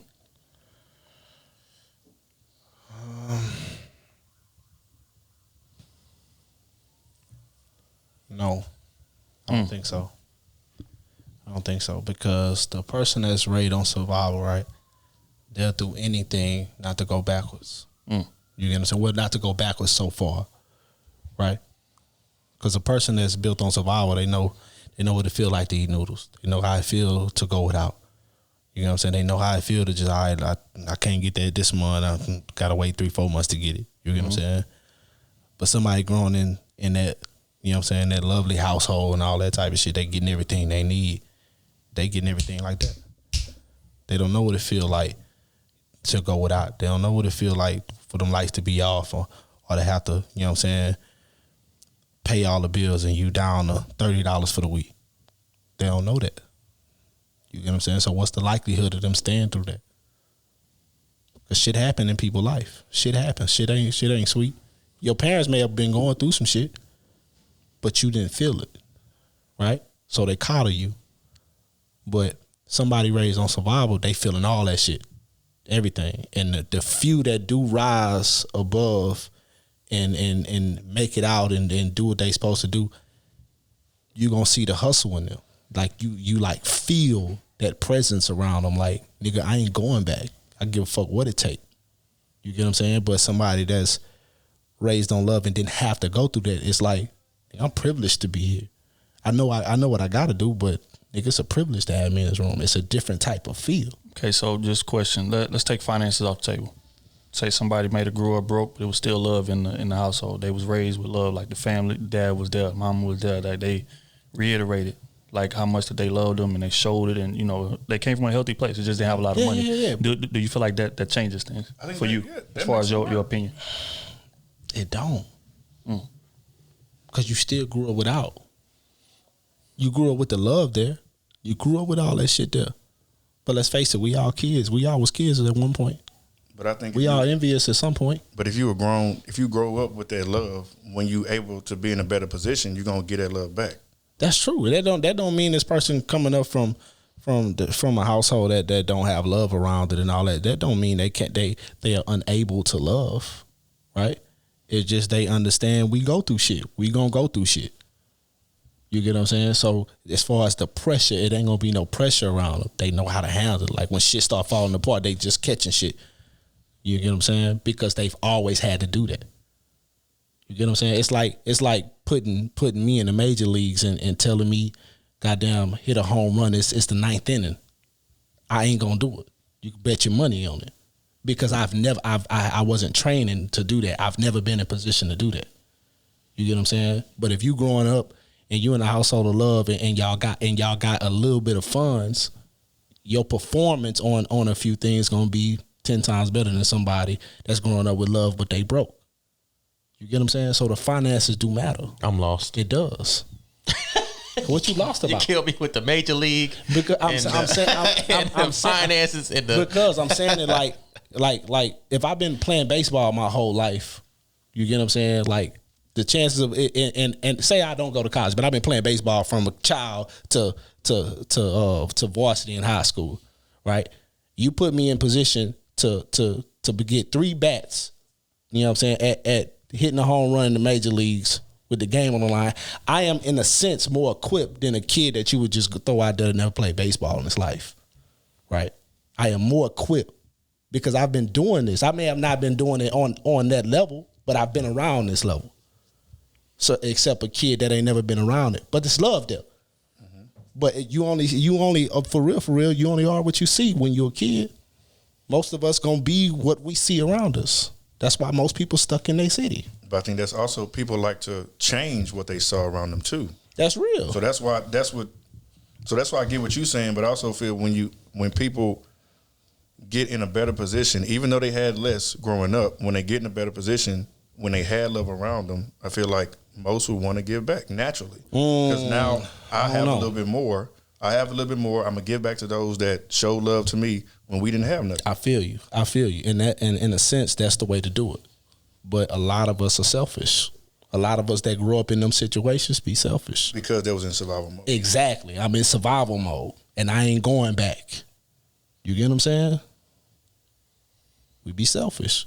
Kenny, do you feel like somebody that was raised from love could survive in a relationship with somebody that was raised from survival? You feel like that relationship has a high likelihood of survival? Yes. I think it has a very high likelihood of survival. If they both come to an agreement or understanding, like, I'm not going to put love as a financial thing. Like, love is not a financial thing. You could be the richest kid in the world, but you don't get no love from your parents. Yep.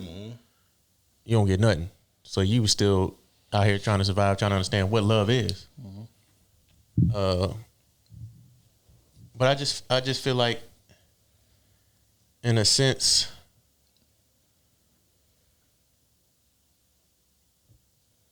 I don't know, man. I think just people got to understand that, you know, in relationships there has to be love there, regardless of what past or what history you went through, or what your parents' life was like, or what your childhood life was like. There has to be love there between y'all. And just because you struggled, everybody struggles a different way through their childhood. No matter if it's finances or not finding something to eat or abuse or whatever it is, everybody grew up a different way in life. And the key factor in any relationship is love for each other. And if you have that one person that's there to love you, especially as a person that had to survive his whole life, if you're taking the narrative that he never got love, the first time you receive that love, it makes you feel better because you never got it. You might not understand how to process it, but it makes you feel different. You feel like, okay, I got somebody that has my back. I can trust this person. I might not have to do all this on my own anymore.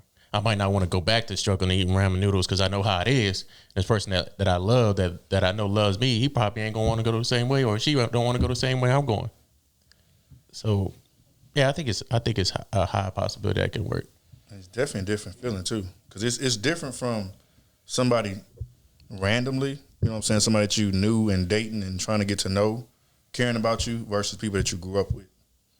I think that's a different dynamic too, because you're used to a certain type of love, you know, supposedly, or whatever. You know what I'm saying? You may be used to a certain type of love, but then somebody else comes and love you their way.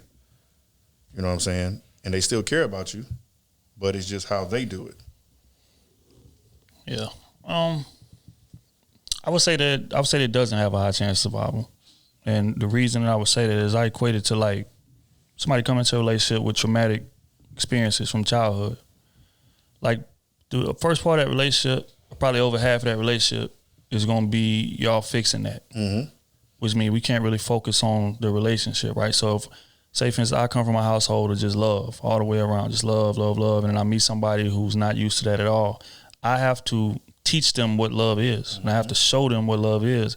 And just like Kenny said, eventually they gonna accept the fact, okay, this is a good thing. But at first, just like with anything that you unfamiliar with, you're gonna kind of rebel against, like even if it's subconsciously. Right. It's uncomfortable. Because it's uncomfortable to me. I don't know if I could trust you. There's plenty of people that I thought loved me in the past didn't. You know what I'm saying? I just had to end up getting it on my own. So I'm gonna still keep that wall up, keep that fence up for a while. And most relationships are not gonna make it throughout that duration of me keeping that fence up.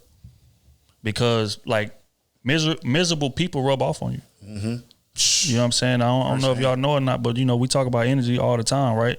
Like we could all be in a great mood. Somebody walk in here with an attitude that's terrible, not a whole room is messed up. Mm-hmm. Same thing for relationships, right? So if I'm looking at life from a half glass full type of situation, and I meet somebody who looks at it the opposite, they gonna rub off on me, even if it's not blatant, but it's gonna be subtle things. It's just like I had a homeboy. Could that work both ways? Yeah. Yes. It does. But I would say that negativity rubbing off is going to be stronger than the positivity rubbing off, and that's just my opinion. Mm-hmm. A lot of people could disagree, but that's just my opinion. And I equate it to like say holidays, for instance. Mm-hmm. You got somebody that grew up, and Christmas was a traumatic experience because we was broke. We never got no presents. We never got this, so we never got that. So my view on Christmas is terrible. But you grew up in a household of love, so that's your favorite holiday. Mm-hmm. So when Christmas comes around and we together, my negativity is bound to rub off on you. And because you want to appease me, you're not going to put as much, you know what I'm saying? You ain't going to show that, hey, that you as excited as you are about Christmas because you want to make me comfortable. I feel like it's a lot of that happens. And that's an example of like negativity kind of rubbing off on you. It's like, damn, like I love Christmas, but he traumatized by it. So I don't want to, go all like, yeah, we getting the lights, we getting this, we getting that, we getting that, oh, it's my favorite, blah, blah, blah. And you looking at your partner and he got his head down because he traumatized from Christmas just being terrible all his life. I feel like that kind of equates to the subject. It's hard. And I'm not saying that it's not possible. I'm saying it's going to take a strong person that came from love, a very strong and patient person for it to work. And most people are not strong and patient. So that's why I feel like it don't have the a high likelihood of surviving. But that's just my opinion. Now, we coming from like both extreme sides, like somebody that loves hard or came from a very loving family, mm-hmm. and somebody that was like survival. Right. So we're saying like both extremes. Right. That's why I think it's 50-50. I don't know.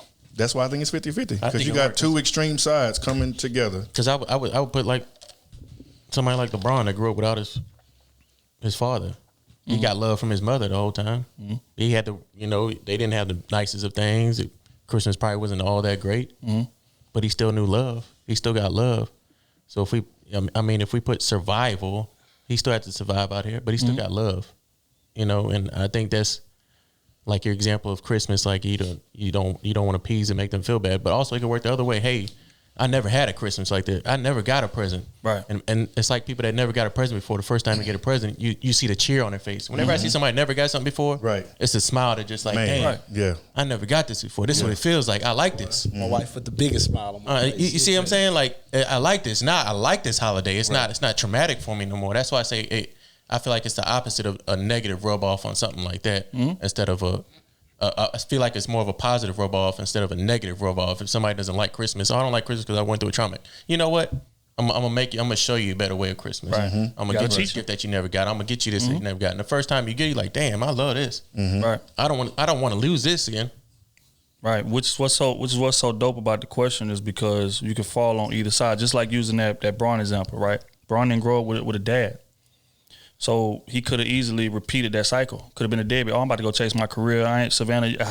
Baby, I'm out here on these O's. I ain't taking care of no kids, whatever. That type of situation could push you to be one or the other. You could either be, I'm going to repeat the cycle, or you can be like, okay, I'm going to go against the grain. I'm going to use that hurt because I know what that feels like. So I don't want to put that on nobody else. Right. But my question would be, which cycle is repeated more? Yeah. And that's why I feel the way I feel. Right. Like, sure, it can go both sides. But more times than not, even in a negative situation like that kind of negativity, that kind of trauma growing up, it typically goes in a negative way. More times than not. That's just my opinion. That's why I feel the way I feel. But I also think we do have more good examples. It just don't get talked about. You know what I'm saying? People always, the negative always gonna outshine the light. Of course. So I think it is a lot of positive, you know what I'm saying, situations, loving situations out there just don't get talked about. Right, but just in your experience, which one would you say happens more? And we can even take away kids. We can take away. I mean, we can get to abuse. We can get to neglecting the mother, cheating, all kind of shit. Like, but if I seen this growing up in my household, okay, I was about to see if you was lying. That's it. Was that? Nah, he was over here staring at me. Yeah, I wanted to answer the question. Yeah, but I mean, it's a situation where it's like nurture versus nature. It's how I feel. Like you're gonna do what you see growing up, even if it's subconsciously. Like, so if I grew up in a broken home, if I seen dudes abusing my mama, or I seen dudes just finessing my mama, or say if I got a daddy and I see my daddy just out here just finessing and doing his own thing, even though I may hate him for that, when I get older, subconsciously, I'm gonna feel like it's okay, subconsciously, and people tend to veer into what they see, even if they don't want to, or they're more likely to veer into what they seen growing up or what they experienced growing up. Now, again, there are people that see that and say, I'm going the opposite way. Break the mold, but that's rare. And that's my point. That's rare in our community. I don't know. Not even in our community, but in any community, that's rare for you to break the mold and go the opposite way. Right. You get what I'm saying? Because that's why most of us stay in the hood, though, or stay in the city that we in. Because most of us are what we see. Yep. Right? Yep. Your surroundings and your upbringing affect your children. So when you got a parent that's a doctor and somebody and another parent that's a lawyer and you got some kids, the odds is your kids are gonna be doctors and lawyers. This is what it is. Yep. But dope question, man. We almost at the 2 hour mark. Let's get in the advice column.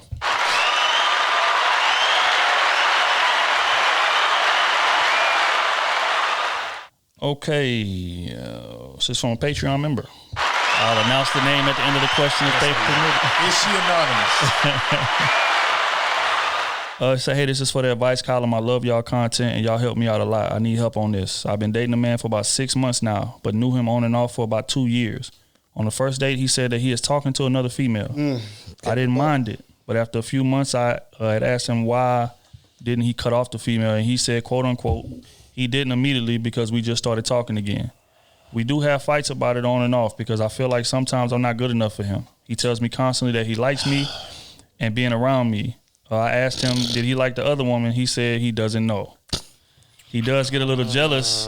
He does get a little jealous when I do what I want to do as far as dating other men. But that was when we hit the 6 month mark. We both take each other on dates, and I do make sure that when he has a stressful day that I take him somewhere that relaxes his mind. And sometimes it's $200 on dates, and I don't mind it. I feel like I kept arguing about exclusivity because of the trauma of my past relationships, so I'm going into therapy for myself and him because he never gives up on me no matter how many times I cried about wanting to be the only woman or not being enough. Crying about being the only woman. Cried about being the only woman. He never gives up on me. Wait, hold on. Let him finish. No. I want to be at my best, but I want to be sure that I'm moving correctly with him. I feel like I've been nagging so much. He hates that I push him away and says he doesn't like the constant sentimental stuff and wants me to chill. I don't want other men because that's too much emotion and too much time for multiple men when I work. What should I do? You know what your problem is? Oh my God. You know what your problem is? What? You want to be the best version of yourself? What? You need to leave. She did not just end with that. I don't want another man because it's too much emotion and too much drama. But letting him. Look, what you doing right now? What you? My nigga start stuttering. Yo, tell y'all, what? If it ain't a definite answer, that's your answer right there. Fam, you came into the relationship and asked him a defining question. Are you talking to another woman? Yes. Yes. There's your answer. A month later, why you ain't cut her off? No, she said 6 months later. So you gave him. She said 6 months. She said 6 months. What you said? You got to let the hose off the train. You know what I'm saying? Nah, that nigga ain't letting the train stop. That nigga put some old coal in there, bitch. She said after a few months, so 2 months later. 3. Let's say 3 A few months. is 2. Let's say 3 though. For a couple is 2. Okay, 3 months later. You're right. 3 months later. My arithmetic is off. 3 months later, you ask him why he ain't cut off. Why? Why you gotta ask that? Why? And he still ain't cut off yet. You sitting there crying, going through all kind of depression and emotional shit. And you about to go to therapy for him. That's what I'm about to say. Like he about to be his spiritual about to be in a therapy. And you about to make this man the reason, the example for every other man you talk to from here on out. You drove your damn self crazy. Come on, therapist. You did it to yourself. That boy good, man. I didn't want to say it. I didn't want to say it, but that boy good. That boy spun that shit around when I was like, he is with me through my toughest times when I'm crying and emotionally breaking down because of him, but it's not because of him, because it's me, because of us, because he won't break the other woman off. What? That's when I knew, because then I asked, do you like her? I don't know. I don't know. Damn. I don't know. Depends on the day. But you shouldn't even be questioning me. See, this the nagging I be talking about. Yeah. You see what I'm saying? I know we've been dating 6 months and we live together, and we have sex. And I take you out to eat. I take you out to eat. You know, I done met your mama. No. You take me out to eat. Yeah, that too. You know what I'm saying? I know all of that's going on, but you still don't have no right to be questioning me. You know what? I'm done with this, man. I'm gone, man. I'm gone. Don't waste your time. It's too much pressure in here, Don't man. waste your time with me. Don't be honest. Look, man. Come on, man. This is the easiest question that we done got probably in the history of this show. And since last week. This is last week with our girls and bullshit. Oh, my baby, God. It's not you. No, you're worse. No. It is you. It's not you. It is her. No. I mean, as far as like what she's questioning in her head about the commitment of the relationship. Oh, he doesn't want you. Yeah, he don't want you trying to go get therapy to be a better woman for him. You trying to go do this to be better. No. It's not you that needs to work. It's not, because you're doing what you're supposed to do. Matter of fact, he doesn't want you. You're not even doing what you're supposed to do. Yeah, but I'm saying like you paying for dates. You know what I'm saying? You being right there for him. Goddamn, bro, you don't even know if you're a boyfriend and girlfriend. You doing girlfriend? You ain't been listening to this show, or you ain't been listening to me. Tripping. One or the other. We tell you all the time, if they ain't showing you the same amount of attention that you want, or your morals don't align with their morals, leave it alone. No, I think he is giving her the same amount of attention. No, he's not. He's just not giving her the same amount of commitment. He's not giving her the same leeway, because when she talks to other men, guess what? He pressing her. But they going out on dates. I don't care what the fuck it is. He's there for her. Nigga said be understanding. Did y'all on these hoes? Did y'all set a standard of what y'all was gonna deal with? No, they didn't. No.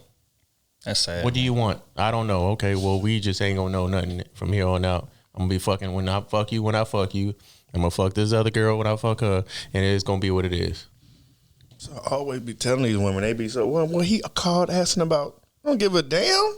If that ain't your man, he ain't got no right to ask you about anybody. Have you made it official? And I can bet. Have you made it official? No. I could bet you 100% she got a nigga on the side that would kiss her feet, bro. Oh, for sure. Wash her feet. Everything. Rub her back. Be a great husband on his deathbed, and she not even looking. She worried about a man who wouldn't even do it. You get what I'm saying? She worried about it. You gotta do better. You gotta do better. Yeah. And this is what I be saying. You had to read this message to yourself first before you send it and say, man, what the hell am I doing? Exactly. Why? Exactly. Why am I? All right. So look, what we need you to do. We need you to go back, read this message, and act like you wasn't the one that wrote this shit, and see what you would say to this person. Take your name off this shit and just read it back like somebody sending it to you and asking you for advice, and see what you would say. If you would say, stay with this man, you ought to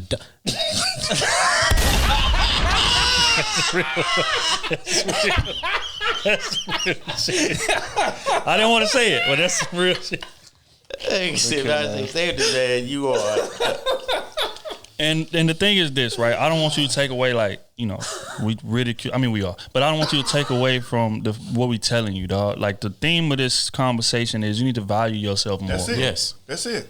You're not getting the same effort in return that he giving you. You're not, like, y'all not on the same level commitment wise. And don't get me wrong, it takes some men a minute, but 6 to 8 months. No, that man know what he wants, know what he want to do, and he not making no effort to make this exclusive. So it's a situation where it's like, okay, I'm going to either stay here and try to earn my spot, which is idiocy, or I'm gonna go find me somebody that wants to be with me. And just like you saying at the end of that, I don't feel like doing it. Okay, so you don't feel like going to find somebody that's more, your equal, but you feel like being belittled and talked down to and gaslighted and patronized. Yep. And disrespected. That's what you feel like doing over that. So this is a situation where our advice can't really help you. Y'all gonna listen to it's one about, of these days. Yeah, our advice can't help you. It's about what you value. And if you value being belittled and disrespected, then you gonna do what you want to do anyway. What we say don't matter. That shit fucking nuts, bro. She just wrote in. That's crazy. That's crazy, bro. But again, I want better for y'all, man. I'm real telling rap. y'all, a lot of these niggas gonna change. It may be 50 years from now, but the standard will change whenever y'all stop putting up with this bullshit. Exactly. I'm trying to tell you, the game right now, the game is too easy. I'll be saying some funny shit here and there, but I'm telling you, the shit is too easy. 4 for 4, Wendy's, hot Cheetos, take them out to something light, just act like you care about them. I'm telling you, the standards have to be raised, man, because y'all falling for the most simple shit and y'all keep letting these niggas do y'all wrong, dog y'all and shit like that, and want to blame it on them, or now you got to go to a therapist because you done wasted 2 years with this nigga. You think you're going crazy when you could have somebody that really cares about you that wants to spoil you. Or they end up pregnant. Yeah. And now you add a whole nother life into it. Like, I just want y'all to do better, baby. That's it. I want y'all to do better. Well said. We're going to get on to the next one, man. This is from Rome, Patreon member.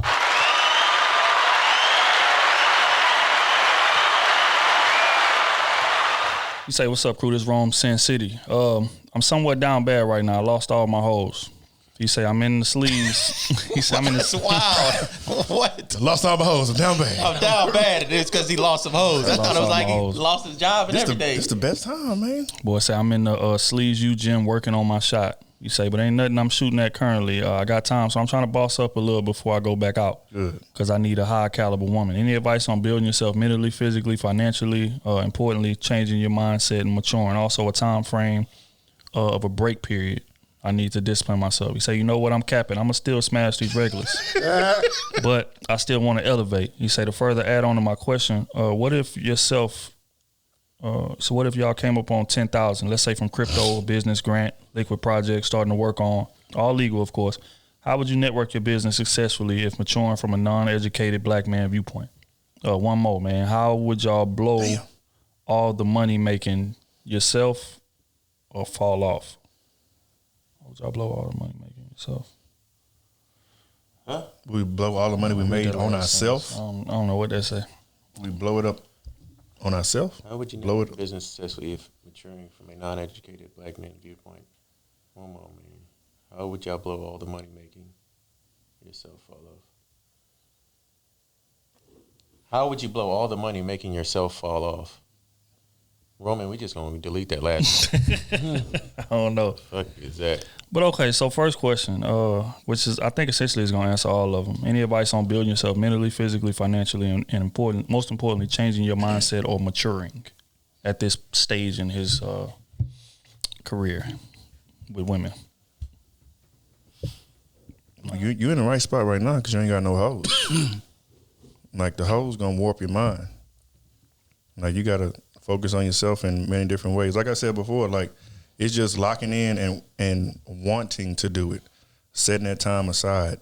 Like, if you want to make more money, start watching different YouTube tutorial videos on investing or reading books about investing or just searching articles. Like, if that's what you want, following different pages on investing and things like that, really get, you know what I'm saying, take notes.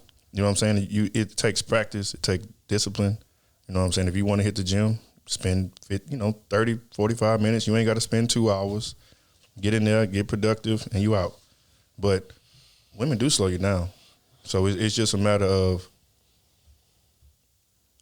I'm going to just say it again, just discipline, man. Discipline, setting that time aside and focusing on the things that you want to focus on. But you have to want to do it. We can tell you, you know what I'm saying, we can give you a book with all the cheat codes, but that don't mean you'll read it.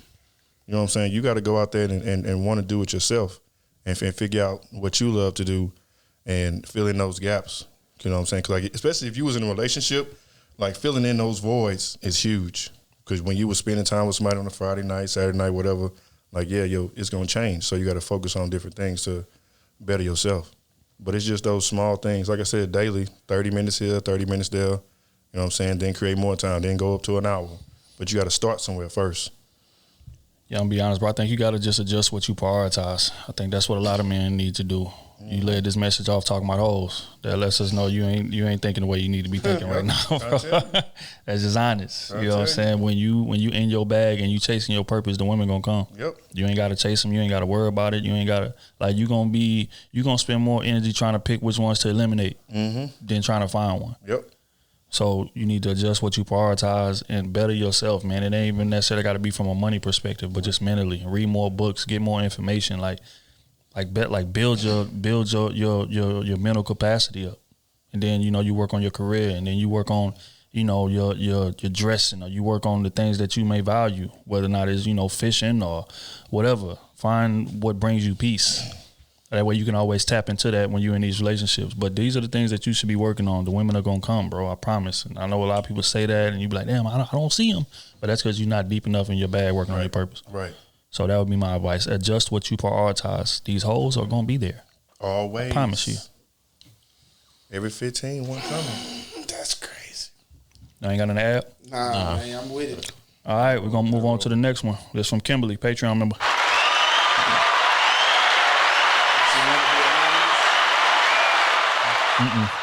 She says, hey, Krew, I hope all is well with each of you. I've been enjoying the content that you all have been putting out. Thank you. And shout out to Red for coming through when niggas don't know how to act. Shout out to Red. Block. Stop reading the next question. She say, I'm in the process of expanding my library and would like to know some of your favorite self-help and financial literacy books. Also, are there any books that you feel can give women a better understanding of our male counterparts? I just started reading King, Warrior, Magician, Lover, rediscovering the archetypes of the mature masculine. And I'm learning a lot so far. I'm looking forward to hearing about your library. Continue to provoke thought. It's needed. Stay positive, stay productive. My library is self-taught. You got to go through things to understand things. People be reading all these goddamn love books and all that type of shit there. When you go look at these people, 99% of them be divorced. They don't know shit about no love. You know what I'm saying? So stop reading them books and get out here. That's my advice. As far as books, as far as understanding, man, I like the Way of the Superior Man. I think it's a pretty good guideline as far as like what a man should be, how a man, that you target and want to be in a relationship should be moving. So I feel like that's a good one as far as that. As far as finances, man, we can go down a long road. Think and Grow Rich, Rich Dad, Poor Dad. They got a whole series about that you can tap into. It's another book called The Outliers that I'm currently about to wrap up right now. That's pretty good. It can adjust your mindset in terms of like the discipline that you need to get what you need to get done. But yeah, so those are probably what I named 4 that I would recommend. Like if you're trying to get your money right and you're trying to figure out how men think or how men should be thinking, those are the ones that I recommend.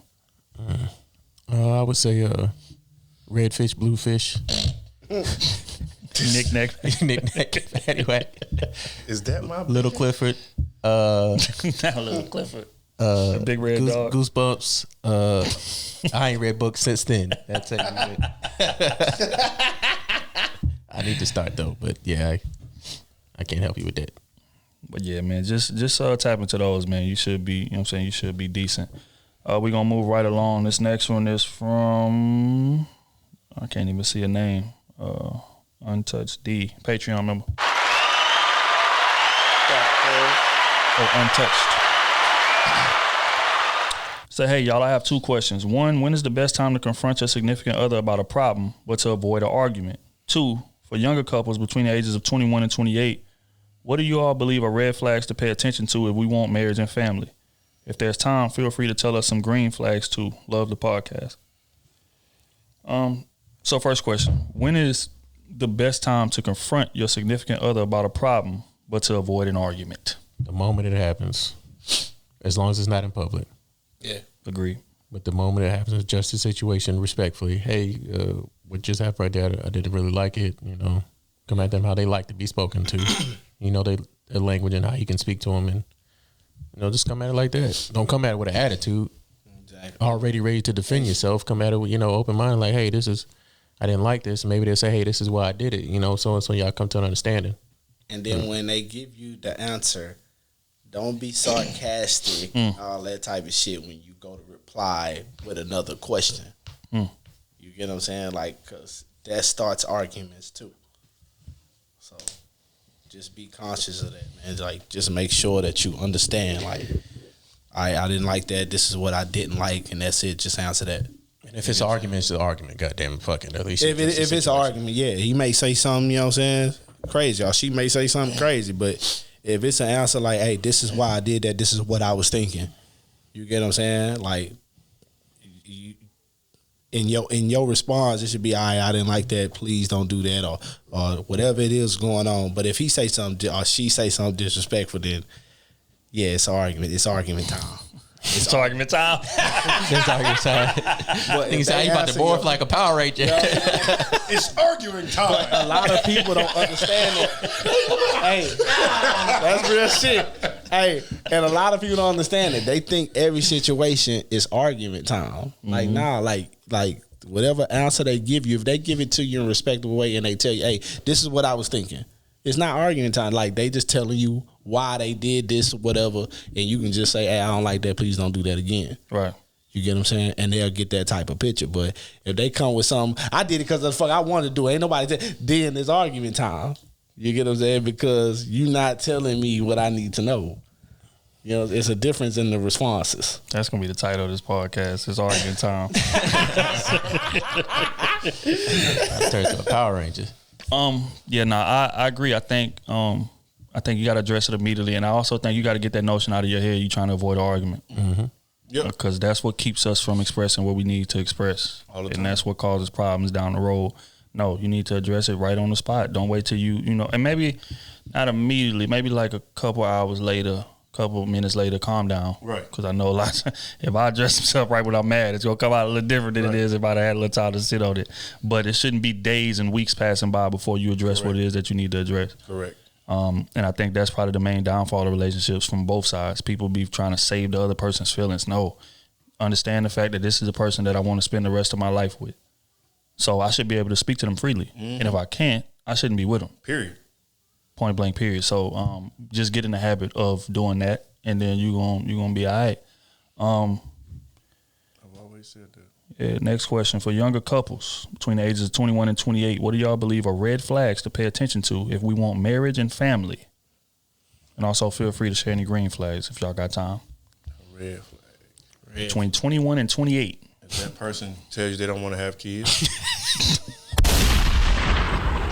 that's real shit. And you want to get married to them and start a family, they said they don't want to have kids. So they gonna be a bad kids, and I don't want marriage. Sounds like my type of relationship. Look like I could change them. And then bam, you have a kid, he walk out your life, never see the kid, and he's a dead baby. You know how it go. It's a Hall of Fame challenge right here. Let's go. Let's see how much I can change. Hall of Fame challenge. Challenge accepted. Like, what? Some of the dumbest. None of the boxes checked off, but they were. All right, let me see which ones I can convert. Nothing checked off with some money. The only one that checked off was dick. And some height. Dick and height. Personality not there. Funds not there. Let's see. Does he have dick? Check. How tall is he? 6 foot? Check. Come on. Husband. So everything else can be worked on. Everything else can be worked on. By the time she wake up, she gonna be 3 kids in. He gonna be gone. I just took him from somebody's girl, but he gonna be faithful to me. Oh man. This shit gotta stop, bro. Like we laughing, but we dead serious at the same time. You like, met him on some cheating. Bro. Oh, this is the love of my life. He was with somebody else, but I seen him looking at me. Baby, stupid. That relationship is over in 4 years. For weeks. It's over. For weeks. He gonna cheat as soon as he gets you. He gonna cheat because he met you on some cheat. Oh, you thought you was sweet? Thought you was different. Thought you was different. The only thing different was position. I was hitting you. It's real, man. So damn. yeah, I would say like a red flag would just be uncertainty, man, and just confusion. Like if every time you ask somebody like a pivotal question, or you feel like a question that's important to you, and they start dancing, or they uncertain, or they answer it and you walk away confused, that's a red flag.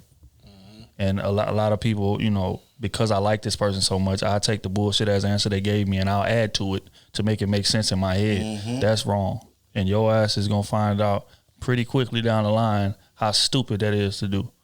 Take confusion as a definite answer. It is, because it is. Just like they say, oh, you know, you want kids? Well, I mean, it just depends when I get my money right. I just kind of, that's a bunch of boys. It's dancing. Y'all need to ask, instead of saying, do you want some kids? Y'all need to ask, what do you picture fatherhood is? And go off that answer. Go off that. They're going to tell you exactly the person they are. Not seeing you every day. You know what I'm saying? Like, for real, that man is going to tell you the father that they're going to be in line type of with. Yeah. In that conversation right there. And if you agree with that, then you roll with it. But if he coming out, he ain't gonna be no father, baby. I'm sorry. Yep. That's child support waiting. Another red flag is upbringing. People need to start paying attention to how people was raised, how people was brought up. Now, again, it's no definite law. It's no universal law, because there are exceptions all the time. But likelihood is very important. If somebody grew up in a situation like we spoke about earlier with no love, they, you know, the mama and daddy was toxic as hell. Daddy was beating on her and this, that, and the third, and he grew up under these circumstances. You need to factor that in when you think about long term, because it's trauma more times than not that's just been going unaddressed. And baby, just because he's not beating on you now, y'all don't have a kid together. Y'all don't have pressure together. So you don't know how this man gonna be when y'all have a kid, because that changes a lot of shit. Right. So you need to ask these type of questions and be dead ass serious on your answers. If they not giving you answers that you want to hear, it ain't no maybe, no, not with no grown ass man. Right. You need to dip. Care less how much you love him or how much you think he'll be a great person. But a great person is gonna tell you with that important shit who they are. Yeah. Another red flag is a man that don't have a plan. Like you need to ask that man, hey, what's the plan for this family? What do you like? What's the structure for this family? If he can't give you a detailed answer, exactly, that's a red flag, because his focus is not where it need to be. He's still out here doing what he need to do as far as, you know, running around chasing chicks. But when you done hit that level of maturity and you start thinking about long-term legacy and family and structure and plan, and, you know, your mindset changes, which means that he gonna value you more. He gonna value the kid that y'all have more. He gonna keep family in mind when he's out here making decisions. So that's definitely another red flag. If he ain't got a plan, a detailed plan, when you ask him that, run away from it. He ain't ready. Like you said the other day, telling all your family members our business. Right. That's a big red flag. Big red flag, boy. Definitely. Even for you, because that's mostly on ladies. They gonna fuck up the quickest way to fuck up your relationship. Facts. You're gonna have your friends all in your business, your family all in your business. You know what I'm saying? When things should be going good, now they putting old shit in your head. Hey, do you know how has it been since the last time we had that? Now you thinking about all the old shit again. Yeah. When we done made strides. Like, keep your family out your business. Like some stuff, cool, surface level stuff, cool, but you don't tell them like important things, especially stuff that's supposed to be known only between me and you. Yeah. Exactly. And if I had to give you a green flag, just one for the road, I would say adaptability. How well does that person adapt? Facts. Just one thing about relationships is y'all will not be the same person that y'all are at the beginning of the relationship at the end of it. So and that also pay attention to how they perform under pressure. Yeah. When they got a pressure situation around them, like they lose their job or something happen around them, it's something that affects their life. Yeah. You need to be paying attention to the person they are in that moment. Oh. Because when you spend the rest of your life with this person, that's who they are going to always be when that moment arises. Right? That's who they going to be. You just don't change and come up out of that. Your back against the wall, when they show you who they are in that moment, take that and understand that's who they going to be for the rest of their fucking life. Yeah. And be patient. You gotta be patient a little bit too. Like Smooth was saying too. Like I really believe in seeing people in their seasons, because you really have to figure the ups and downs. And you know what I'm saying. It's cool to deal with somebody when everything is always good, but how are they when they sad? When they angry? Exactly. I want to see you when you're back against the wall. Yeah. I gotta see every, or at least most of the emotions that you go through to know if I can handle that. You know what I'm saying? Because some people do a little bit too much. Some people aren't emotional. You know what I'm saying? So will that affect you down the line if you want somebody that's emotional? So it's all that you really got to pay attention to your partner and everything they do. Like every move they make, you really got to take mental note. But a lot of women don't vet their man like that. They be so infatuated on, I love this person. That's it. You get what I'm saying? Like, I could care less, but all that matters. Yep. Facts. All of that matters, and y'all wonder why y'all be baby moms out here and all that, and y'all be really blaming that on the dude. But if you vetted him right, you would have knew he was gonna be that. So you wouldn't even gave him an opportunity. I bet if you ask goddamn 50 baby moms right now, if they knew the man they really had on their hands, would they have a baby with him? Shit, over 90% of the field will say, hell no. But if you ask them same women, did you actually pay attention to the signs and vet this man? They would say, no, I was in love. And that's real sad too. Because if you ask them that, like, my first question would be, if you had a baby by this person, would you marry that person? If you wouldn't marry that person, there's no way you should be having a baby with them. You get what I'm saying? That's how I see it. I'm not thinking, if I can't see that person in a wife type of light, I'm not having no baby by you. I'm sorry. Do that. I'm sorry, baby. We are nothing. We can't do nothing. I'm sorry. Red flag, marriage. Green flag, the streets. Peel off on the ass. That's why Let's keep it moving.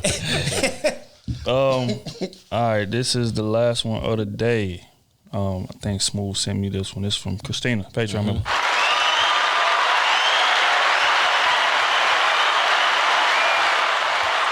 She say, how often do we see white singers or rappers killed in the streets? Because this just made me mad. We talk so much about wanting better for our people, but we can't even keep the people that entertain us. And wonder why other races don't give a damn about us. What white person you know coming from? I get what she's saying. We can't judge a white rapper and say that he should get labeled like all these other black rappers. Shit, rap because they not really about that street life. Who you got, Eminem? Yeah, but she was talking about she in a sense she was talking about white entertainers in general. You get what I'm saying? Like they'll be from a small town, and when they go back, they the most loved person in that small town because they ain't got no beef. They ain't have to go rob. They ain't have to sell drugs on the corner against the gang rivals. They hoods ain't got no. It's true. They neck to neck ain't got no rivals. They playing goddamn hide and go seek with each other. Exactly. So it's different. These guys ain't doing that. I kind of thought about that too, because like J. Cole, you know, ain't nobody gonna. You would hope not, but I mean, J. Cole can go back to the city. Kendrick can go back. I think it's just certain types of rappers. That's what it is. Because regular rappers, they not. Will Smith wasn't in no damn beef. LL Cool J wasn't no beef. They was rapping. But when you rap about certain type of shit and a certain type of lifestyle, niggas are gonna test you. And lifestyle that you've been doing. Like that's what it is. I mean, they rival gangs. They talking down on each other's hood, right beside each other. You think they? And they was doing that before they was rapping. You know, so, dead people. Like, you know what I'm saying? That ain't. Yeah. Dissing family members. It's a different dynamic with us, but the problem is when a king rises, right, from our neighborhoods, like we be so prideful that we don't understand. Like now I'm the head of this whole snake. Without me, we starve. Too many people was defending on Dolph. Too many people, right? So, you know what I'm saying? If I was Dolph, I'm just saying if I was in that man position, if I was Dolph, I'd have had a meeting with Gotti the moment I got that big. I'd had a meeting with him. Because on both sides, it ain't no sense of us going to war. We feed too many people. And we ain't got to be friends, but we got to have some understanding out here. Right? We ain't got to be shooting at each other. We ain't got to be doing none of that. I said that earlier. We just got to have understanding. And that's the problem with us. We don't want understanding. And then on top of that, we'll have somebody else in our ear like, fuck that side. But they not thinking, nigga, if I die, if the big ticket die, how you eating? How are you eating? Right? Because this money only gonna stretch you so far because you're not the business. Dolph is the business, right? So I want to just see like where's people around him that he was feeding, like where they at in the next 10 years. That's what I want to see. Because y'all, for real, y'all stupidity got this to where it's at instead of y'all telling the king, which he was to y'all. That's just what it is. He was the king for y'all. Hey man, go have a meeting with this man. We from the same city.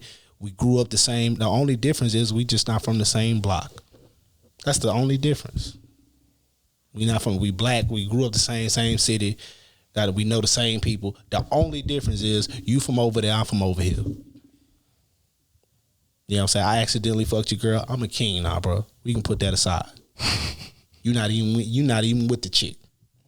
You get what I'm saying? It's shit like that.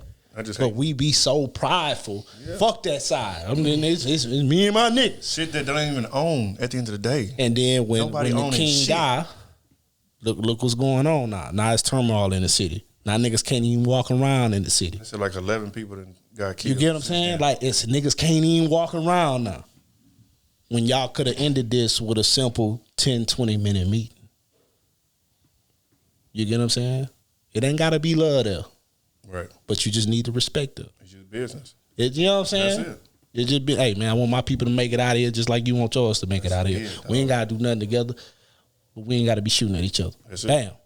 So I think we just come from a culture that's just so eager to hate each other, just so equal to be in a us versus them type of situation. And you know, it stems from upbringing partly, but you know, I see what she's saying as far as, you know, again, the dynamics are different, the context is different, but you know, it seems like other races take care of their stars better. Yes. Yes. You know what I'm saying? Like it's a difference between, you know, us being an actual beef and then certain people that's just jealous of you just because you made it. And I feel like it's way more of the second. So that's why you got so many of these rappers that's getting robbed, you know, in their hometown or they out of town or whatever, just like Benny.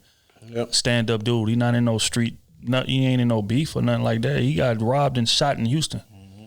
You know what I'm saying? It's just like going to Walmart. Just again, this is just a situation where people are so eager to hate each other. How often you hear about Garth Brooks getting robbed at Walmart? That's what I'm saying. You know, and different situations like that. So I see what she's saying. We don't take care of our stars, but it's because so many of us feel like it should be us instead. Mm-hmm. And that we should be leading and that we should be in power. So this man's uprising is an indictment on me. And that's the wrong mindset. And that's why we can't advance. Because whenever somebody gets too big, we'll take them out. You go back even to like Malcolm X. Black people killed him. Yep. That's facts. You know his what I'm own saying? People too. And this man riding for us in the most, you know, in the most important way that you possibly can. But we killed him. You know what I'm saying? Tupac, we killed him. Biggie, we killed him. Biggie wasn't in no beef. He wasn't doing nothing. He was chilling. But just clipped him just because, you know, you from that side. We beefing with that side. Mm-hmm. So I'm going to just clip you just because of that. And these is like important voices in our community. And I can go on, continue naming names, but we just don't take care of our leaders. If anybody gets too high up, we tear them down. Barack Obama, we tear him down. Jesse Jackson, we tear him down. Anybody that get Cole Pop, we tear him down. Anybody that gets too much rank, Kamala Harris, we tear them down. Because our culture is just so eager to hate each other and so jealous and so envious. Instead of just riding with somebody, just like Smooth said, we ain't got to agree on every point, but I understand what you riding for, and you riding for the upliftment of us, even if it's indirectly. Not even that. I understand how important you are to your people. Right. Me included, because I'm one of the people. Exactly. Right. So again, even if I got issues with you, I'm not going to shoot at you, but I'm going to stay over here. You stay over there because I respect what it is that you're doing. Right. But we so envious of each other. It's like, okay, she getting too high. So that means that I must be going down. Let me take her out in one way or another. Okay, look at this scandal. This her cheating. Or if it's a black man leader or whatever, look at this scandal. He cheating on his wife, or he doing this. So let's find a reason to have issues. We don't go in public and say negative things. Look at Kevin Hart. Perfect example. Stand up dude. Came up, he didn't cross nobody, he didn't do nothing. He came up, was nobody, grew into somebody, and everybody taking shots. Mike Epps, Cat Williams. You know, Corey Holt, all these people taking shots. Oh, he ain't that funny, he trash, he ain't like that. Why are you saying these things? Hey. This man is putting on 20, 30 black people that look just like us. They're not as big as him because they've been on for so long. Exactly. Griffin said it best, bro. When you black, they never let you leave. That's real though. But that's what I'm talking about. How often do you see somebody come out and say something negative about these big white comedians? Bill Burr. How many white comedians you say, oh, Bill Burr ain't funny, he terrible? They don't do that. I don't know. I'm not in the white community. I don't be on Reddit. Y'all don't be on Reddit. Reddit's the big white community. Y'all don't be on what's the other? I'm talking like the whole community, bro. I'm talking about making public headlines. How many big white comedians make public headlines disrespecting they top comedians? You don't see top that, entertainers and all that shit. You not seeing that. It ain't happening. It's not happening. But with us, shit. Like I said, Kevin Hart didn't say nothing negative. This dude was the product of positivity. Like so much so it seemed forced sometimes. He said he was forcing it. Right. Going on runs with people every time he had a show. But big community runs. Coming out and say, oh, he ain't funny. He don't belong in that spot. He don't deserve the spot and all that. Instead of you just stepping your grind up or collabing with him. So now I can get some of his fans this way. I build my situation up. You build your situation up. And that uplifts us. But instead, now I'm going to tear him down because I want a spot. I care less if you deserve it or not. I want to know what you're doing with the spot. Somebody think he funny. Clearly. Shit. But yeah, so I mean, I feel like that's the answer to the question, man. And until we stop doing that, we ain't gonna never advance as a society. Nope. Just what it is. But on that note, we're gonna get on up out of here, man. Y'all boys, shout out to our social medias and things like that. SMUV __ I ain't even let that nigga stop talking, bitch. Yeah. What? So _fitness, all platforms. Make sure y'all follow S5 Podcast. Appreciate all the new listeners, old listeners. You know what I'm saying? Keep sharing the love, keep spreading the word. We really appreciate y'all. We almost had 27. Was it 27? 23. We had 23. What's that? Almost 23,000 on YouTube. Oh, dope. We like 22.7, I think, something like that. Dope. KT Goodrich, all platforms.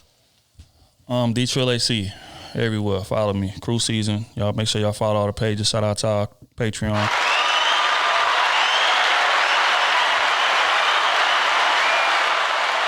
Yeah, man, we appreciate the love. Glad to be back. Look forward to bringing y'all more of that content that y'all know and love. Yeah, hell of an episode, man. We're going to get up out of here with a record. Again, rest in peace to Dolph. It's a record called Hold Up, Hold Up, Hold Up. Again, rest in peace to a real one, man. R.I.P. Dolph.